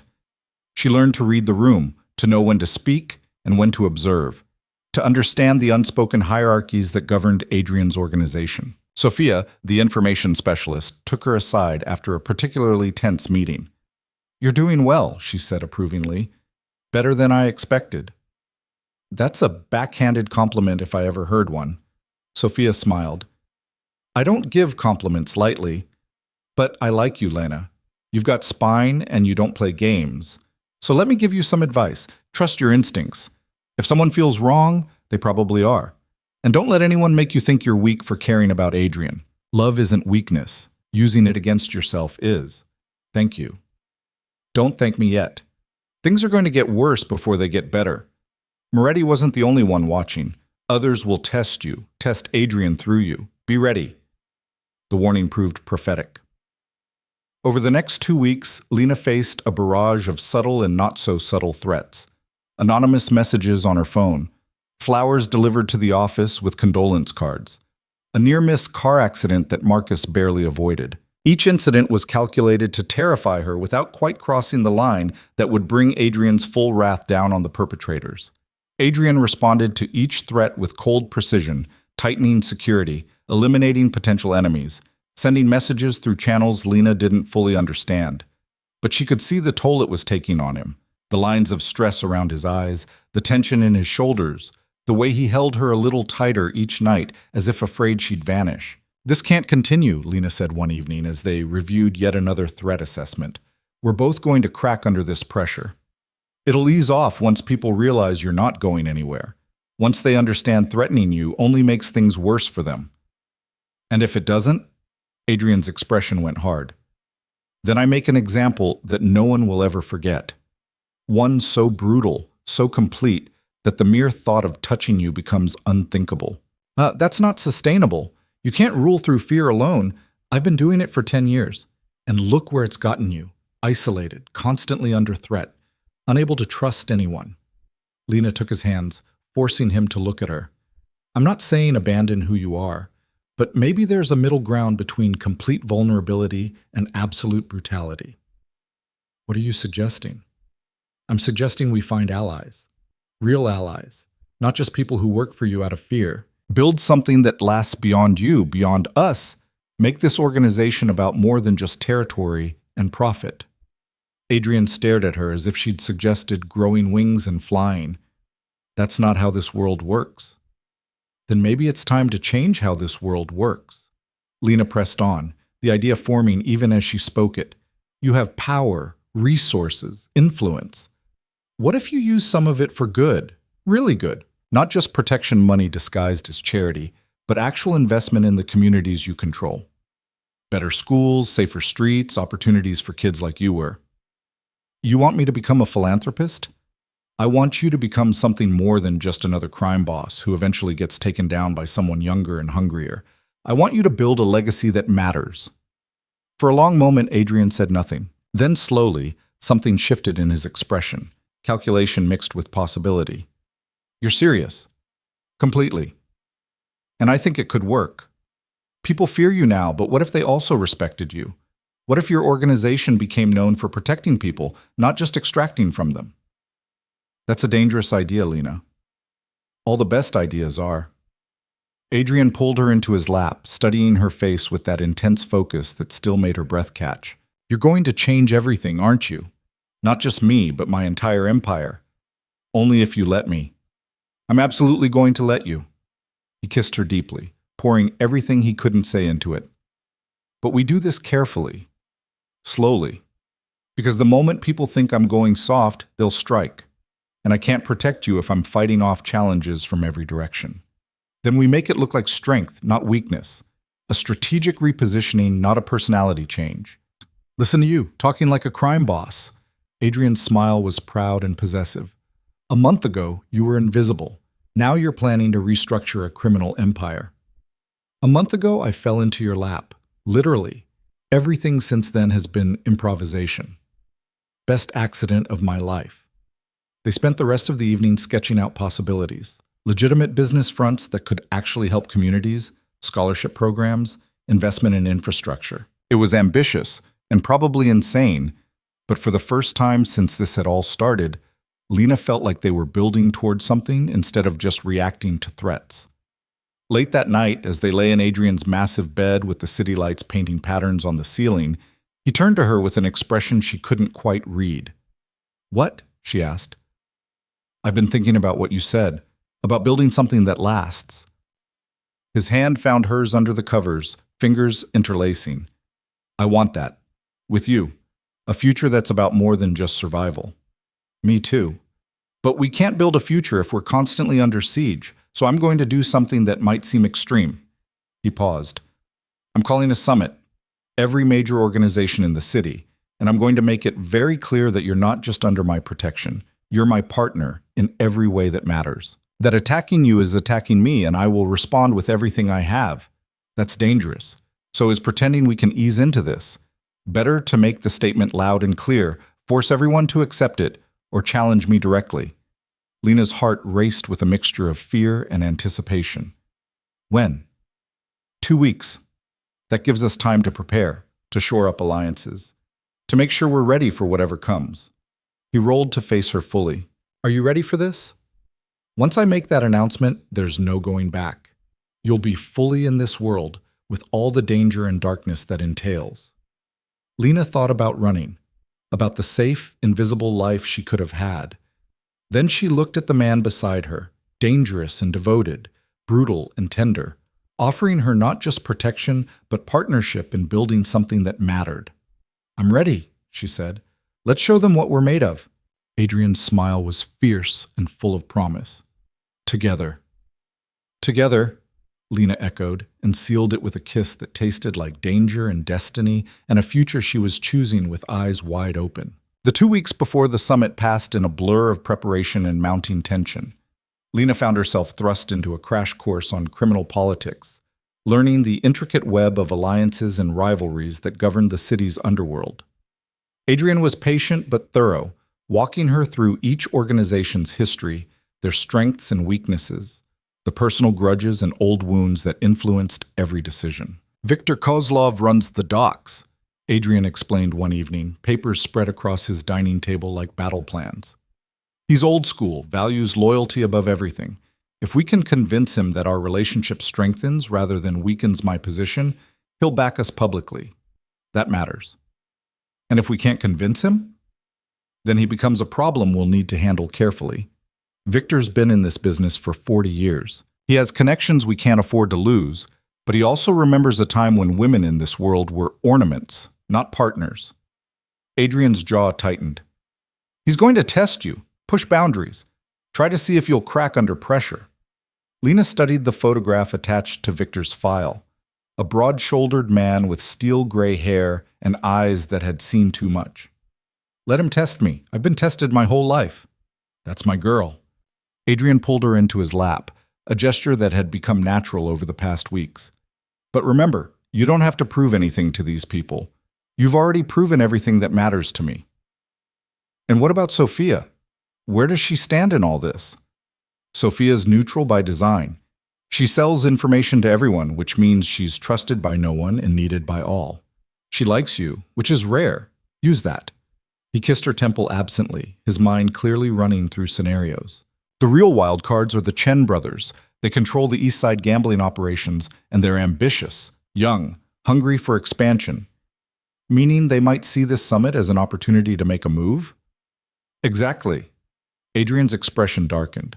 "Marcus will have extra security throughout the building, but we need to be prepared for anything. Assassination attempts, hostile takeovers, someone trying to kidnap you to gain leverage." The casual way he mentioned kidnapping sent ice through Lena's veins. "You paint such a romantic picture of our future." "I paint a realistic one." But his arms tightened around her. "I won't let anything happen to you, Lena. I'd die before I let someone hurt you." "That's not reassuring. I need you alive." "Then we both stay alive, together." He turned her to face him fully. "I need you to promise me something. If things go wrong at the summit, if shooting starts, if there's any sign of real danger, you run. You don't wait for me, you don't try to help, you just run straight for the panic room Marcus showed you. Can you do that?" Lena wanted to argue, to insist she wouldn't abandon him. But she saw the fear underneath his controlled exterior, the very real terror that his decision to love her would be what got her killed. "I promise." "Thank you." He exhaled slowly, some of the tension leaving his shoulders. "Now, there's something else we need to discuss. What you're going to wear." "Seriously? We're planning for potential assassinations and you're worried about my outfit?" "Image matters in this world. You need to look powerful, untouchable, like someone who belongs at my side." Adrian pulled out his phone, scrolling to a series of images. Sophia recommended a designer who works with some of the more influential women in our circles. Discreet, expensive, and very good at creating the right impression. The dresses on the screen were stunning, elegant but not soft, powerful without being masculine, the kind of clothes that commanded attention and respect. Lena touched the image of a midnight blue gown with strategic cutouts that managed to be both sophisticated and slightly dangerous. "This one," she said quietly. Adrian's smile was slow and heated. "Perfect choice. You'll be the most dangerous woman in the room." "I thought that was already the case." "Dangerously beautiful, I meant. Though after watching you negotiate with our suppliers yesterday, I'm starting to think you're dangerous in every way." He'd been surprised when Lena had accompanied him to a meeting with their weapons suppliers and, instead of staying silent, had pointed out inconsistencies in their inventory reports that suggested skimming. The supplier had confessed within minutes, terrified by her quiet competence. "Where did you learn to read people like that?" "Foster care teaches you to identify threats quickly, and numbers don't lie." Lena shrugged. "I just applied the same skills to a different context." "Oh, you're wasted as an assistant. We should get you involved in operations. One world-changing revelation at a time, please." But she smiled, pleased by his confidence in her abilities. "Right now, I'm focused on surviving this summit with our reputations and vital organs intact." The week before the summit brought unexpected complications. James, who'd been skeptical of Lena from the start, requested a private meeting with Adrian. Lena wasn't invited, but she saw the tension in Adrian's shoulders when he returned. "What did he want?" she asked. Adrian poured himself a drink before answering. "He thinks bringing you to the summit is a mistake, that it makes me look weak, distracted by a woman when I should be focused on business." "Do you agree with him?" "No, but he's not entirely wrong about the perception." Adrian downed the whiskey in one swallow. "Half my organization thinks I've lost my edge, that I'm making emotional decisions instead of strategic ones." "Have you?" "Absolutely." He set the glass down with controlled precision. "Keeping you close, protecting you publicly, calling this summit, all of it is emotional. All of it is driven by the fact that I love you more than I value my reputation or my empire. And that terrifies some people because it means I'm unpredictable now." Lena crossed to him, taking his face in her hands. "Then we prove them wrong. We show them that loving me makes you stronger, not weaker, that we're building something better than what came before. And if we can't prove it, then we burn it all down and start over." She meant it and saw the recognition in his eyes. "I didn't choose you because of your empire, Adrian. I chose you because of who you are. If it all disappeared tomorrow, I'd still choose you." "You say that now, but money and power provide security, protection. Without them, we'd find another way. Because that's what survivors do."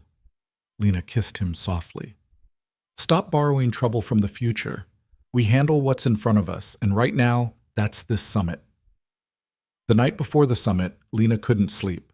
She lay in Adrian's arms, listening to his steady breathing, and tried to quiet the anxiety churning in her gut. Tomorrow, she'd be standing in front of the most dangerous people in the city, representing not just herself, but Adrian's judgment, his strength, his future.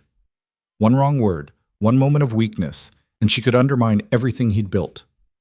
"I can hear you thinking," Adrian murmured in the darkness. "Sorry, didn't mean to wake you." "You didn't. I haven't really slept in 3 days." He pulled her closer. "Talk to me.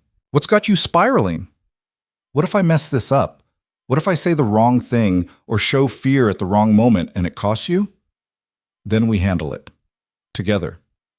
His hand traced soothing patterns on her back. "Lena, I need you to understand something. I've faced down rival organizations, federal investigations, assassination attempts, and hostile takeovers. I've negotiated million-dollar deals and orchestrated complex operations across multiple cities. And I've done it all alone, trusting no one completely, always watching for the knife in the back. That sounds exhausting. It was. It is. But with you, he paused, choosing his words carefully. With you, I don't feel alone anymore. Even when things go wrong, even when we're under attack, I have someone in my corner who chose to be there. That's worth more than a dozen successful negotiations or perfectly executed operations. So no, I'm not worried about you messing up. I'm grateful you're willing to stand beside me at all. Lena felt tears prick her eyes. How do you always know exactly what to say? Practice. I've been rehearsing that speech for 3 days. His tone was light, but she heard the truth underneath. Get some sleep. Tomorrow's going to be intense. Stay with me? Always. The morning of the summit arrived with deceptive calm. Lena woke to find Adrian already dressed in a suit that probably cost more than a small car, looking every inch the powerful crime boss. He'd arranged for a team of stylists to help her prepare, and Lena submitted to their ministrations with nervous energy. The midnight blue dress fit perfectly, hugging her curves in ways that suggested danger and sophistication in equal measure. Her hair was swept up in an elegant twist, and the makeup artist had given her smoky eyes that made her look older, harder, someone not to be underestimated. When she emerged from the bedroom, Adrian's reaction was immediate and visceral. He crossed to her in 3 strides, his hands settling on her waist possessively. You look like a queen. I look like I'm about to face a firing squad. Same thing, really. But his smile was warm. Ready? No, but let's do this anyway. The summit was being held in the Obsidian Tower's largest conference space, a room Lena had never seen before, probably because it was usually reserved for events requiring maximum security and discretion. When they arrived, Marcus was already coordinating his team, placing security throughout the space with military precision. All entrances covered, Marcus reported to Adrian. Metal detectors at every door, security cameras with no blind spots, and I've got snipers on the adjacent buildings just in case someone tries something from outside. Good. And the panic room? Fully stocked, reinforced door, separate exit that leads directly to the garage. If needed, I can have Ms. Carter out of the building in under 90 seconds. Adrian nodded, satisfied, then turned to Lena. Last chance to change your mind. Not happening. She straightened her shoulders. Let's show them what we're made of. The attendees began arriving 30 minutes later. Lena stood beside Adrian at the entrance, greeting each organization's representatives with carefully practiced poise. Victor Kozlov arrived with 2 bodyguards, his assessing gaze sweeping over Lena with barely concealed skepticism. So this is the woman causing all the commotion, Victor said in his thick accent. She is very pretty, Adrian, but pretty does not make strong. Lena is both, Adrian replied evenly. You'll see. The Chen brothers arrived next. Ryan and Marcus Chen, young men in expensive suits with calculating eyes that reminded Lena of sharks. They were polite but distant, treating her like an interesting curiosity rather than a threat. Sophia came alone, as always, and gave Lena an encouraging wink. Showtime, she murmured. Make them respect you. By the time everyone was assembled, there were 23 people in the room representing 14 different organizations. The air was thick with tension and barely suppressed hostility. These people were rivals forced into temporary civility, predators circling each other while maintaining the thin veneer of professionalism. Adrian called the meeting to order with the same quiet authority he brought to everything. Thank you all for coming. I've called this summit for one purpose: to make clear the changing nature of my organization and to address the rumors that have been circulating about my personal life. The room fell silent, everyone leaning forward slightly. This was what they'd come for. Lena Carter is not just under my protection, Adrian continued, his hand finding hers and holding it firmly. She is my partner in every sense of the word. She has full access to my operations, full authority to speak on my behalf, and my complete trust. Anyone who threatens her, undermines her, or attempts to use her against me will face the full force of my organization's response. There will be no warnings, no negotiations, no mercy. Victor made a skeptical sound. You make her your weakness and expect us to honor it? This is foolish, Adrian. Is it? Adrian's voice went cold. Ask Tony Moretti about weakness. Ask him whether testing my commitment to Lena worked out well for him. Or ask the 3 other organizations that have tried to exploit what they thought was a vulnerability and now no longer exist as independent entities. The threat hung in the air, undeniable and absolute. Lena felt every eye in the room on her, assessing, measuring, trying to determine if she was worth the protection Adrian was offering. Ryan Chen spoke up, his voice smooth and calculated. With all respect, Mr. Voss, you're asking us to accept a significant change in how you operate without understanding what we're accepting. Ms. Carter, he looked directly at Lena. What exactly do you bring to this partnership beyond the obvious personal connection? It was a test, carefully phrased to sound reasonable while actually questioning her worth. Adrian tensed beside her, but Lena squeezed his hand, silently asking him to let her handle it. What do I bring? Lena met Ryan's gaze steadily. I bring perspective that Adrian lacks. I've lived on the streets, in foster care, in the spaces between your territories where real people try to survive while you carve up the city. I understand what your operations look like from the ground level, and I can help make them more sustainable, more profitable, and less likely to attract the kind of attention that destroys organizations. Pretty words, Ryan said dismissively. But what have you actually done? In the past month, I've identified 3 internal theft operations that were costing this organization 6 figures annually. I've restructured the administrative side to reduce overhead by 12%. And I've developed a community investment strategy that will provide legitimate cover for several operations while actually improving the neighborhoods we operate in. Lena's voice was calm, factual. I'm not here to be decorative, Mr. Chen. I'm here to make this organization stronger, smarter, and more resilient. Whether you respect that or not is your choice. Silence fell over the room. Ryan's expression had shifted from dismissive to interested, and she saw several other attendees exchanging glances. Victor laughed suddenly, a booming sound that startled half the room. She has fire, this one. I like fire. He looked at Adrian with new respect. Perhaps I was wrong about weakness. A woman who speaks truth to power is rare, dangerous, but rare. Dangerous how? Adrian's voice had an edge. Dangerous because she will not let you be lazy, will not let you hide behind old ways. Victor shrugged. A comfortable man becomes soft. She will keep you sharp. This is good for business, not good for your peace. The tension in the room shifted subtly. Not acceptance, not yet, but a grudging acknowledgement that Lena might be more than just Adrian's romantic interest. Sophia leaned forward. I've watched Ms. Carter navigate this world for the past month. She learns fast, asks smart questions, and doesn't let fear dictate her decisions. Those are rare qualities. Adrian's not making an emotional mistake. He's making a strategic alliance with someone who sees angles the rest of us miss. And you trust her analysis? This from an older woman named Katerina, who ran prostitution and trafficking operations on the West Side. Her voice was sharp, skeptical. I trust results, Sophia replied. And so far, every recommendation Lena's made has improved operations and reduced risk. That's not emotion. That's good business. Adrian's hand tightened on Lena's.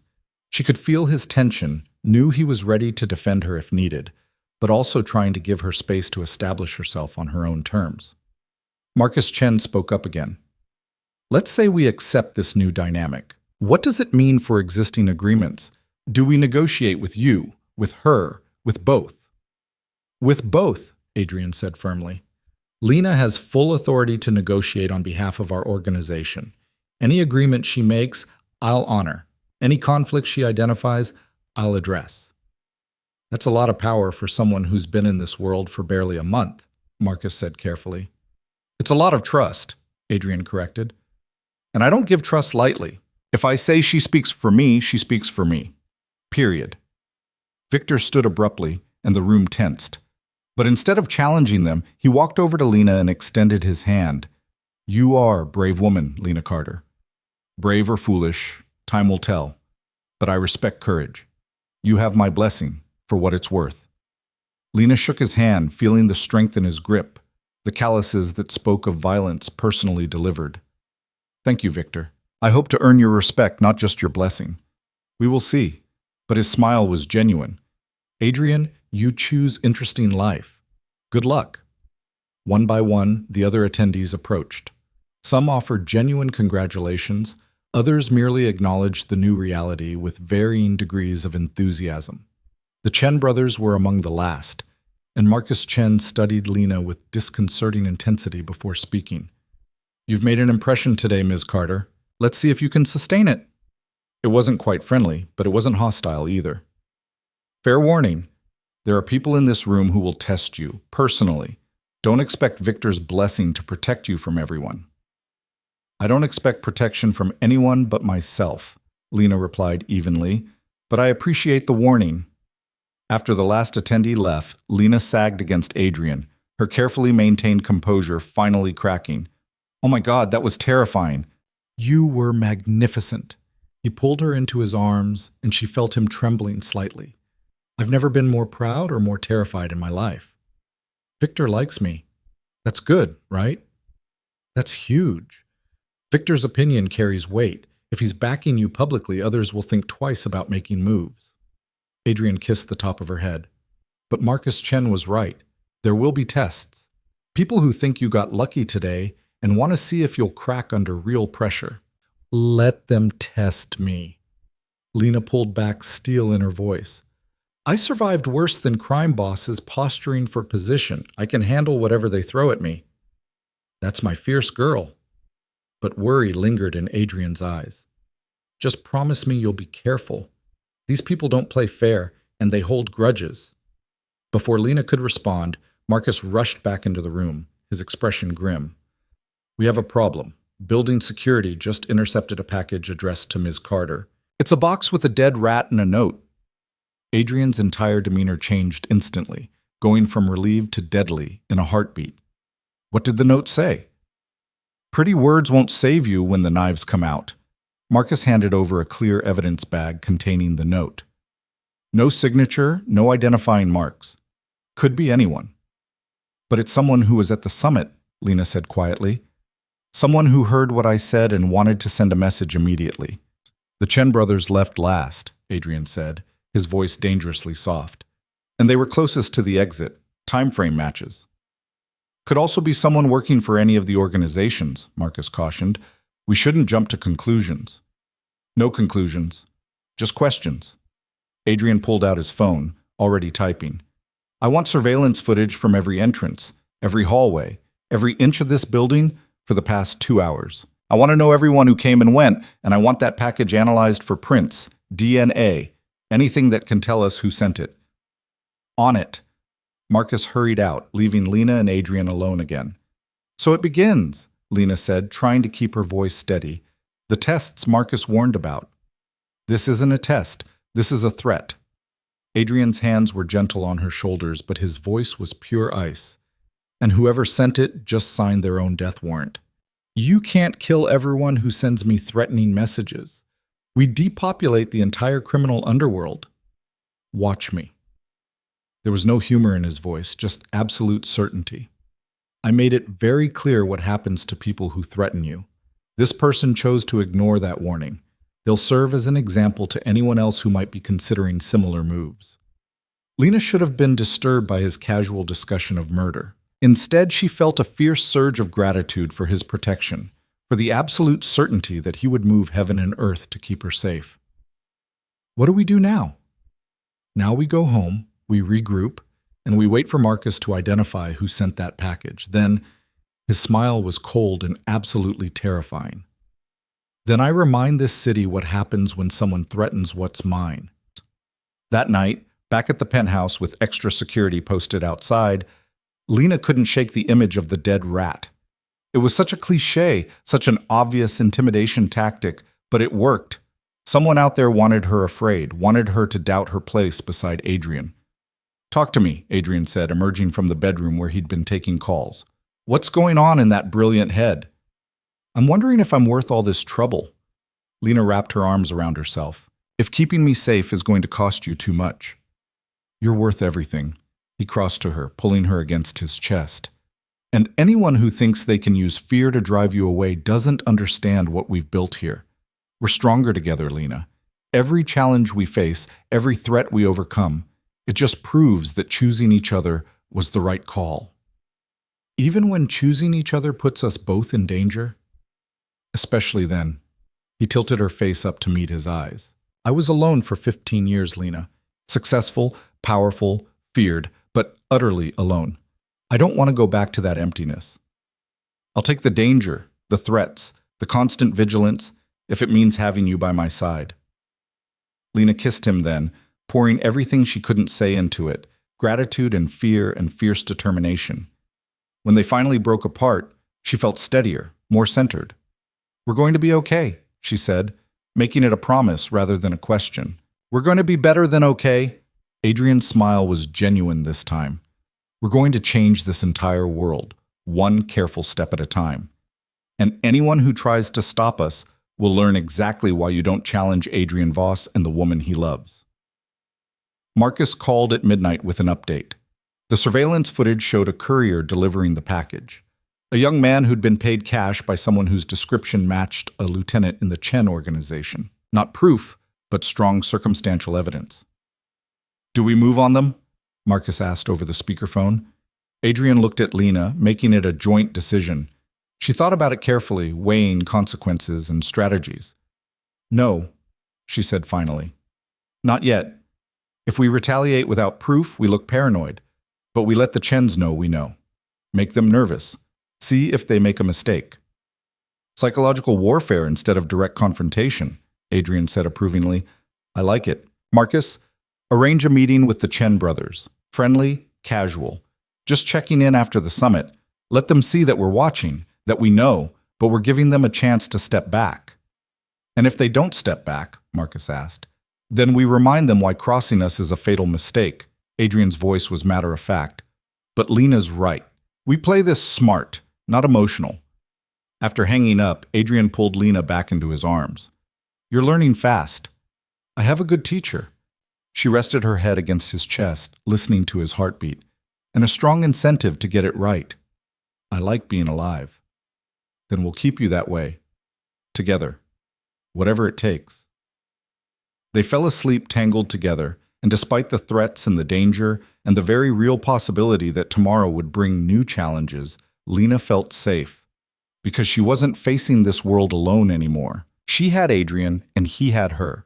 And together they were building something that just might be strong enough to survive. The meeting with the Chen brothers was scheduled for 3 days later at a neutral location, an upscale restaurant that catered to the city's elite, both legitimate and criminal. Adrian insisted that Lena accompany him, making it clear that this wasn't just his confrontation, but theirs. They need to see that threatening you doesn't make me protective and irrational, Adrian explained as they prepared. They need to see that it makes us strategic and united. Lena adjusted the collar of her cream silk blouse, checking her reflection one more time. She'd chosen professional rather than provocative today. Tailored pants, minimal jewelry, hair pulled back in a sleek ponytail. The message was clear. She was here for business, not games. Ryan and Marcus Chen were already seated when they arrived, their expressions carefully neutral. The pleasantries were exchanged with the kind of false warmth that characterized most criminal negotiations. Everyone smiling, everyone watching for the knife. Thank you for meeting with us, Adrian said once drinks had been ordered.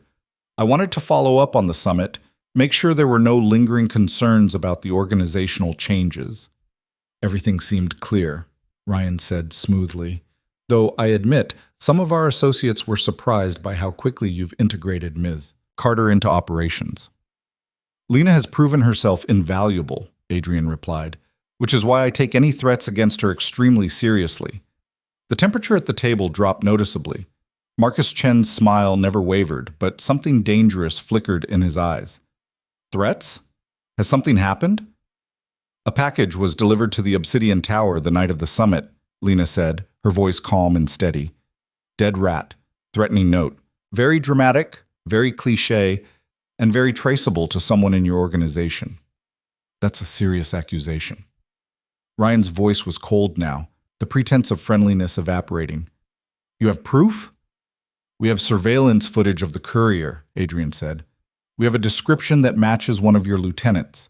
And we have the timing, delivered within hours of the summit, when emotions were running high. He leaned back in his chair, the picture of casual confidence.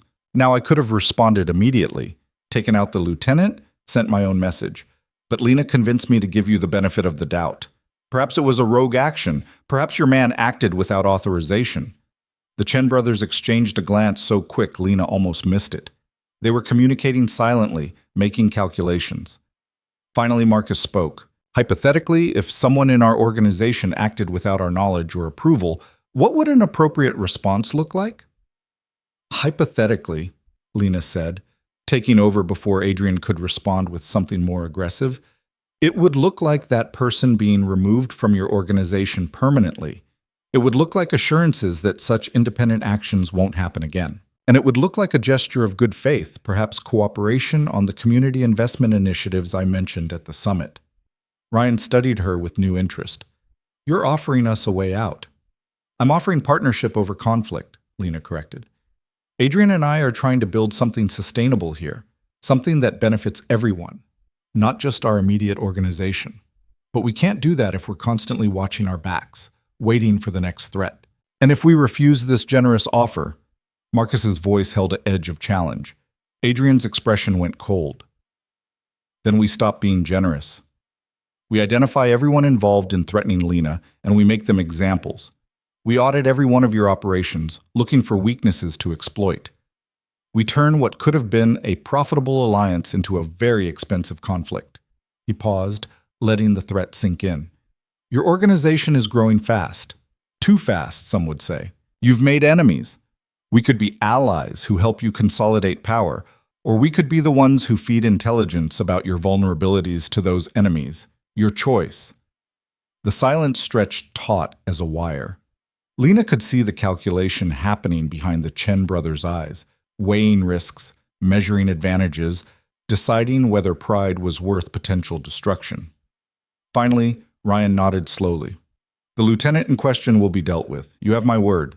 And we'd be interested in discussing these community initiatives in more detail. Perhaps there's room for collaboration.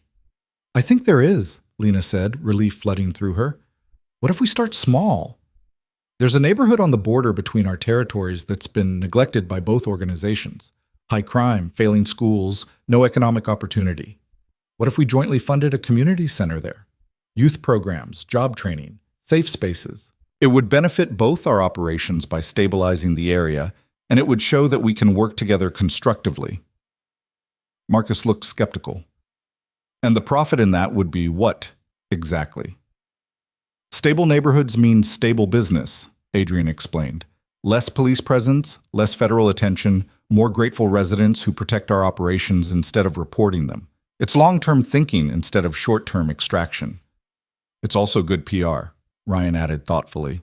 If we're seen as benefactors instead of parasites, it becomes harder for authorities to justify crackdowns. He looked at his brother. Could work. The conversation shifted then, moving from confrontation to cautious cooperation.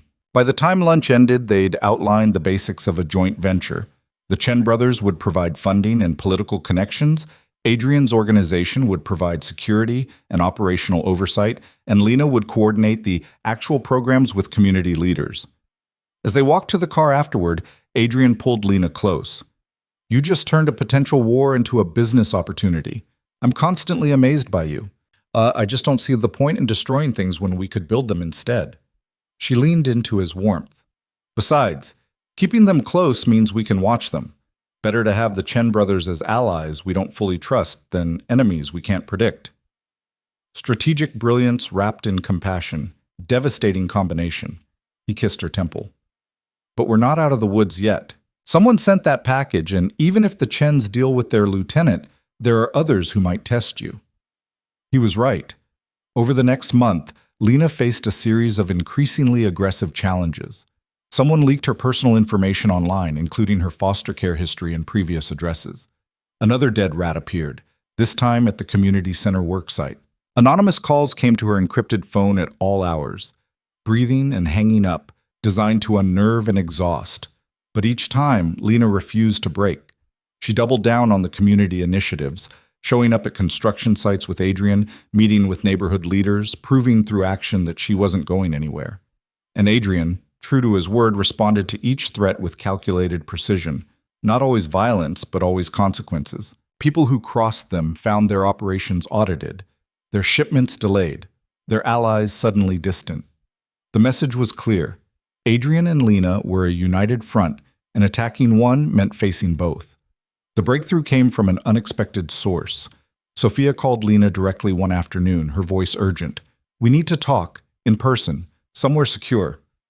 They met at a coffee shop in a neighborhood so aggressively normal that criminal activity seemed impossible. Sophia slid into the booth across from Lena, her usual composed expression replaced by something closer to concern. "I've been tracking the threats against you," Sophia said without preamble, "running analytics on timing, methods, language patterns, and I found something interesting. Which is? They're all connected, different delivery methods, different apparent sources, but the underlying coordination is too precise to be coincidental. Someone's running a campaign against you using multiple proxies to make it seem like widespread opposition when it's actually centralized." Lena's heart sank. "Who?" "That's where it gets complicated." Sophia pulled out her tablet, showing a network diagram that meant nothing to Lena until Sophia explained. "The coordination points back to someone inside Adrian's organization, someone with access to security schedules, your movements, internal communications. You're saying there's a traitor?" "I'm saying someone very close to Adrian has been systematically trying to undermine you, probably hoping you'll leave or that Adrian will choose his empire over you." Sophia's expression was grim. And based on the access patterns, there are only 3 people it could be: James, Dimitri, or Rebecca. The names hit like physical blows.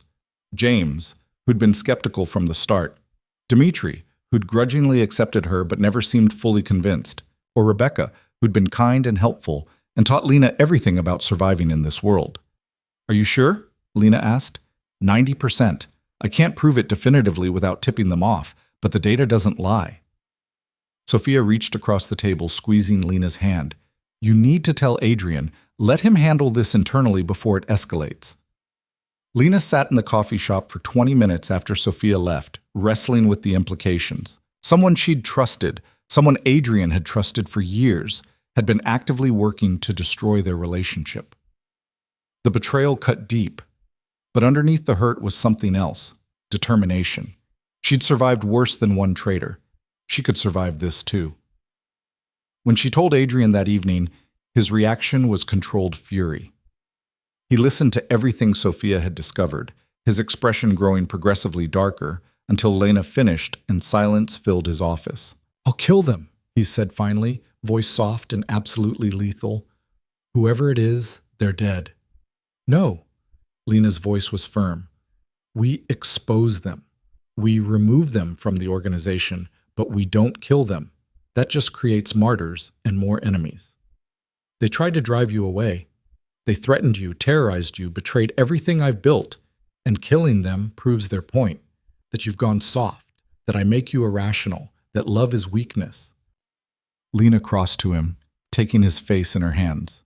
"We're smarter than that. We expose the betrayal, we show everyone what happens to traitors, but we do it in a way that demonstrates strength and control, not emotional reaction." Adrian closed his eyes, clearly wrestling with his instincts. "You're asking me to show mercy to someone who tried to destroy you. I'm asking you to be strategic instead of reactive, to prove that we're building something better than what came before." She kissed him softly. "Trust me, please." The investigation took 3 days. Adrian, with Sophia's help, set traps. False information fed to each suspect through different channels, then watching to see which leaked. The answer came faster than expected. It was James. The revelation came during a regular morning briefing. Adrian confronted him directly, laying out the evidence with cold precision. James didn't even try to deny it.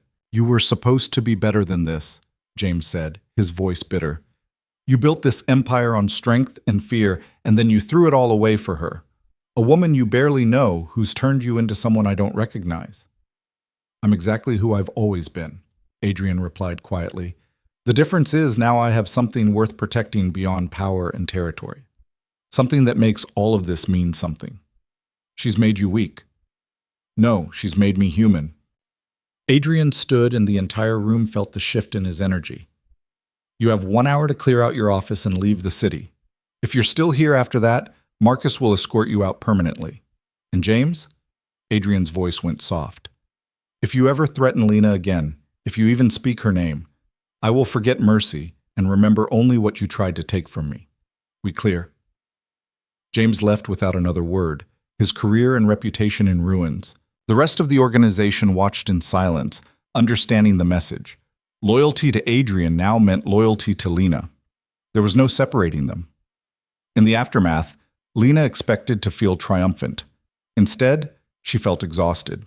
She'd survived the threats, exposed the traitor, proven she could handle this world. But the cost had been constant vigilance, endless anxiety, and the knowledge that this would never truly be over. There would always be another James, another threat, another test. "You're quiet," Adrian said that evening as they stood at his penthouse windows, watching the city lights flicker to life. "I'm tired," Lena admitted. "Tired of fighting, tired of proving myself, tired of wondering when the next attack will come." "Do you want out?" The question was soft, painful, but genuine. "Because I'll let you go, Lena. I'll hate it. It'll probably destroy me, but I'll do it if that's what you need." Lena turned to face him, really seeing him for the first time in days. He looked tired too, worn down by the weight of protecting her while running an empire. But underneath the exhaustion, she saw something else: absolute devotion. This man had reorganized his entire life around her, had risked everything he'd built, and would do it all again without hesitation. "I don't want out," she said firmly. "I want forward. I want to finish what we started with the community initiatives. I want to prove that we can build something better than what came before, and I want—" She paused, gathering courage. "I want to stop being your girlfriend or your partner or whatever nebulous thing we're calling this. I want something permanent." Adrian's eyes widened.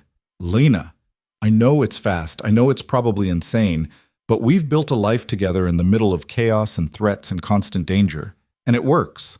We work. So instead of constantly defending what we have, I want to claim it, publicly, permanently. Are you proposing to me?" Adrian's voice held wonder and disbelief. "Maybe, unless you're about to tell me I'm crazy, in which case I was just speaking hypothetically." Adrian kissed her, deep and thorough and absolutely devastating. When he finally pulled back, his eyes were bright with emotion. "I was going to propose to you.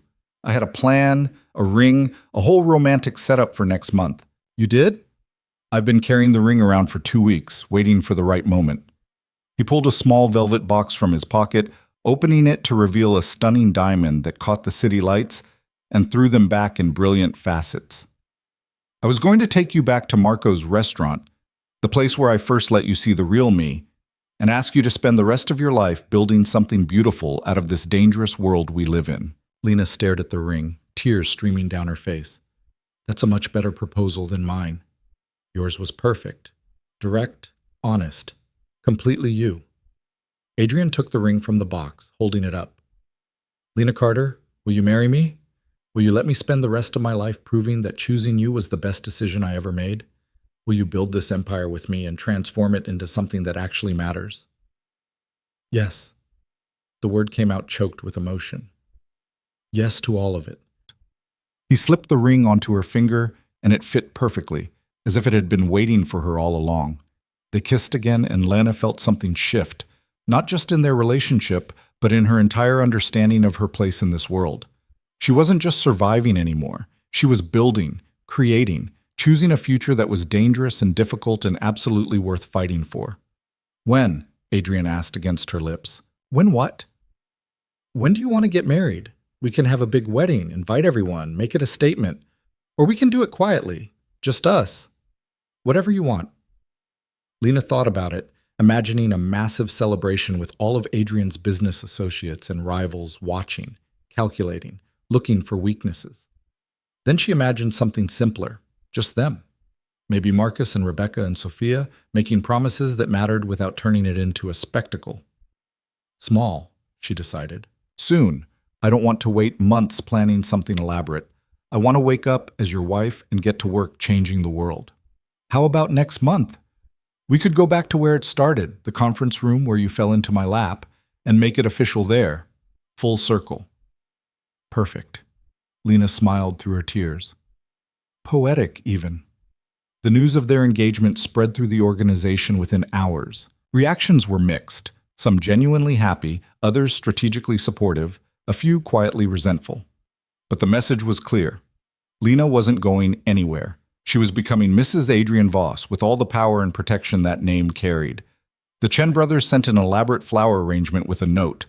Congratulations on making it official. We look forward to continued partnership. Victor sent a case of vodka and a gruff message. Marriage is hard. Crime is harder. Together, maybe you survive both. Good luck. The wedding itself was small and intimate, held in the same conference room where Lena had accidentally launched this entire journey. Rebecca had decorated it simply but elegantly. White flowers, candles, the late afternoon light streaming through those massive windows painting everything in gold. Marcus stood as Adrian's best man, looking uncomfortable in a tuxedo but pleased to be included. Sophia served as Lena's maid of honor, whispering encouragement and checking her makeup. Dmitri attended, along with a handful of Adrian's most trusted lieutenants, and even the Chen brothers made an appearance, their presence a statement of alliance and respect. The ceremony was brief, officiated by a judge who owed Adrian numerous favors and knew better than to ask questions. When it came time for vows, Adrian took Lena's hands in his and spoke from the heart. I spent 15 years building an empire because I thought power would keep me safe, he said quietly. But it only made me isolated, alone. Then you fell into my lap, literally, and destroyed every wall I'd carefully constructed. You made me feel again, made me hope for something beyond survival. And you did it by being exactly who you are, brave and brilliant and absolutely refusing to let me hide from myself. His voice roughened with emotion. I promise to protect you, to cherish you, to build a life with you that's about more than just power and fear. I promise to be worthy of the trust you've placed in me. And I promise to love you until the day I die, and probably well beyond that. Lena's turn came, and she had to blink back tears to speak. I came into your world by accident, but I stayed by choice. Every day since then has been a choice. To trust you, to build with you, to believe that love isn't weakness, but the greatest strength we have. You've given me safety, purpose, and a partnership that challenges me to be better than I thought possible. She squeezed his hands.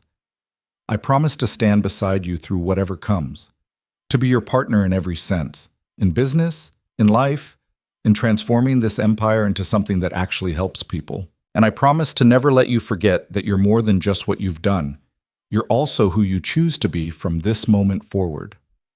When the judge pronounced them married, Adrian kissed her with such tender intensity that several of the hardened criminals in attendance had to look away, overcome by the raw emotion. The reception was held at Marco's restaurant, the old man weeping openly as he embraced Adrian and welcomed Lena to the family. They ate pasta and drank wine and celebrated not just a marriage, but the beginning of something new, a different kind of empire built on loyalty and strategy, and the revolutionary idea that strength and compassion weren't mutually exclusive. Late that night, back at the penthouse that was now officially their home, Adrian pulled Lena onto the balcony. The city spread out below them, a glittering kingdom of light and shadow that he'd fought to control and she was helping to transform. Any regrets yet? He asked, wrapping his arms around her from behind. Ask me again in 50 years. Lena leaned back against his chest, feeling his heartbeat steady and strong. But right now, no regrets, just plans. Plans? For the community center, for expanding the investment initiatives, for proving to this city that the Voss organization is about more than extraction and fear. She turned in his arms. We're going to change everything, Adrian. Slowly, carefully, but completely. You say that like you're certain. I am certain, because I've seen what you're capable of when you care about something. You moved heaven and earth to protect me, reorganized your entire operation to keep me safe. Imagine what we can do when we focus that intensity on actually helping people.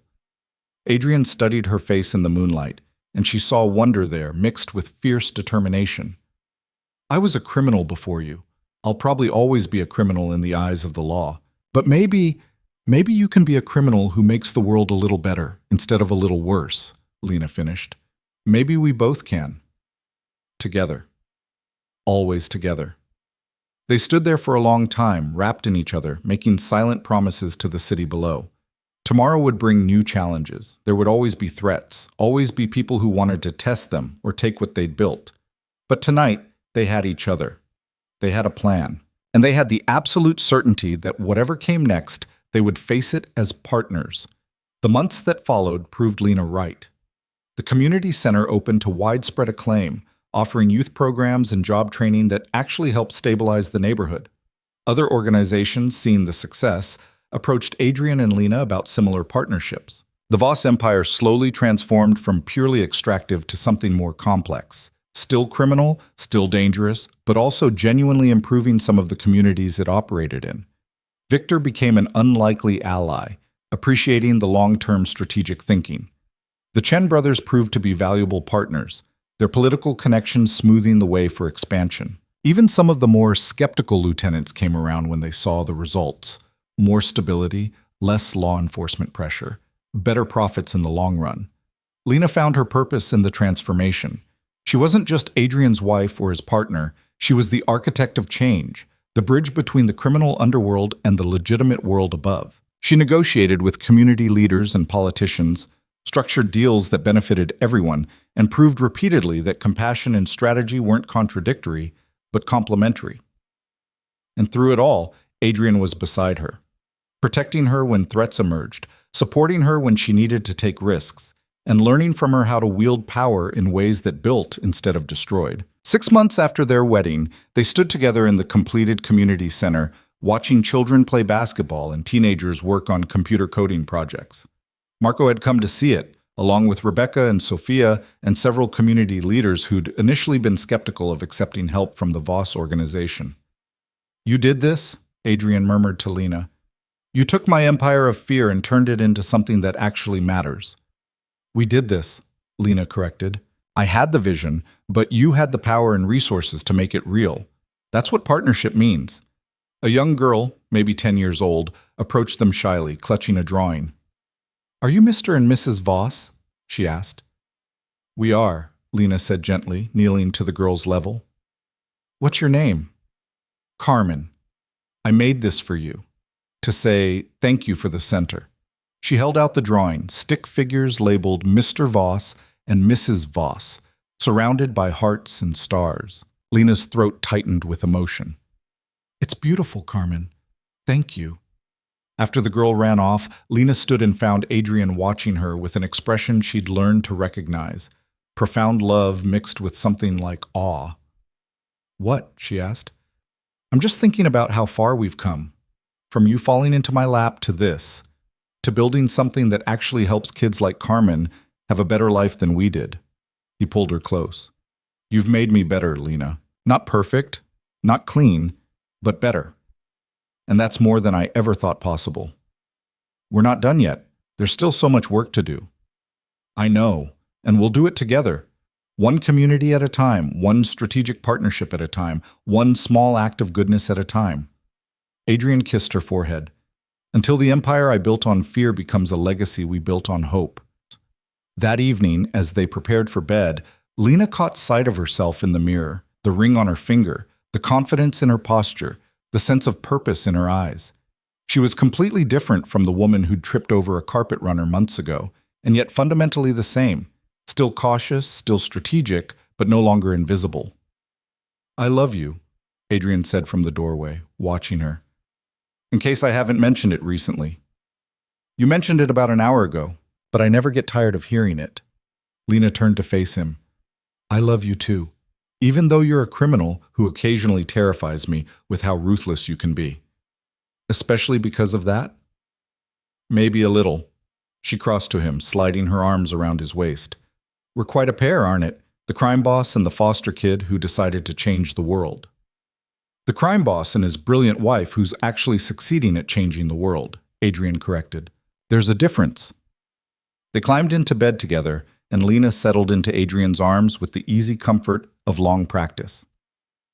Outside, the city continued its endless rhythm. Crime and commerce, danger and opportunity, darkness and light, all tangled together in the complex web of urban life. But in this moment, in this bed, in this penthouse that had become their sanctuary, Lena felt only peace. She'd chosen this life with full knowledge of its costs and complications. She'd chosen Adrian despite, or perhaps because of, his darkness and his devotion. And together, they were building something that mattered, not a fairy tale, not a perfect happy ending, but something real and hard-won and absolutely worth every risk she'd taken to get here. As she drifted off to sleep, Lena's last conscious thought was gratitude. For the fall that had started everything. For the man who'd caught her and refused to let go. For the courage to step into danger and find love waiting on the other side. And for the future they were building together.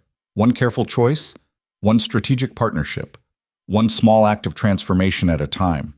It was enough. More than enough. It was everything.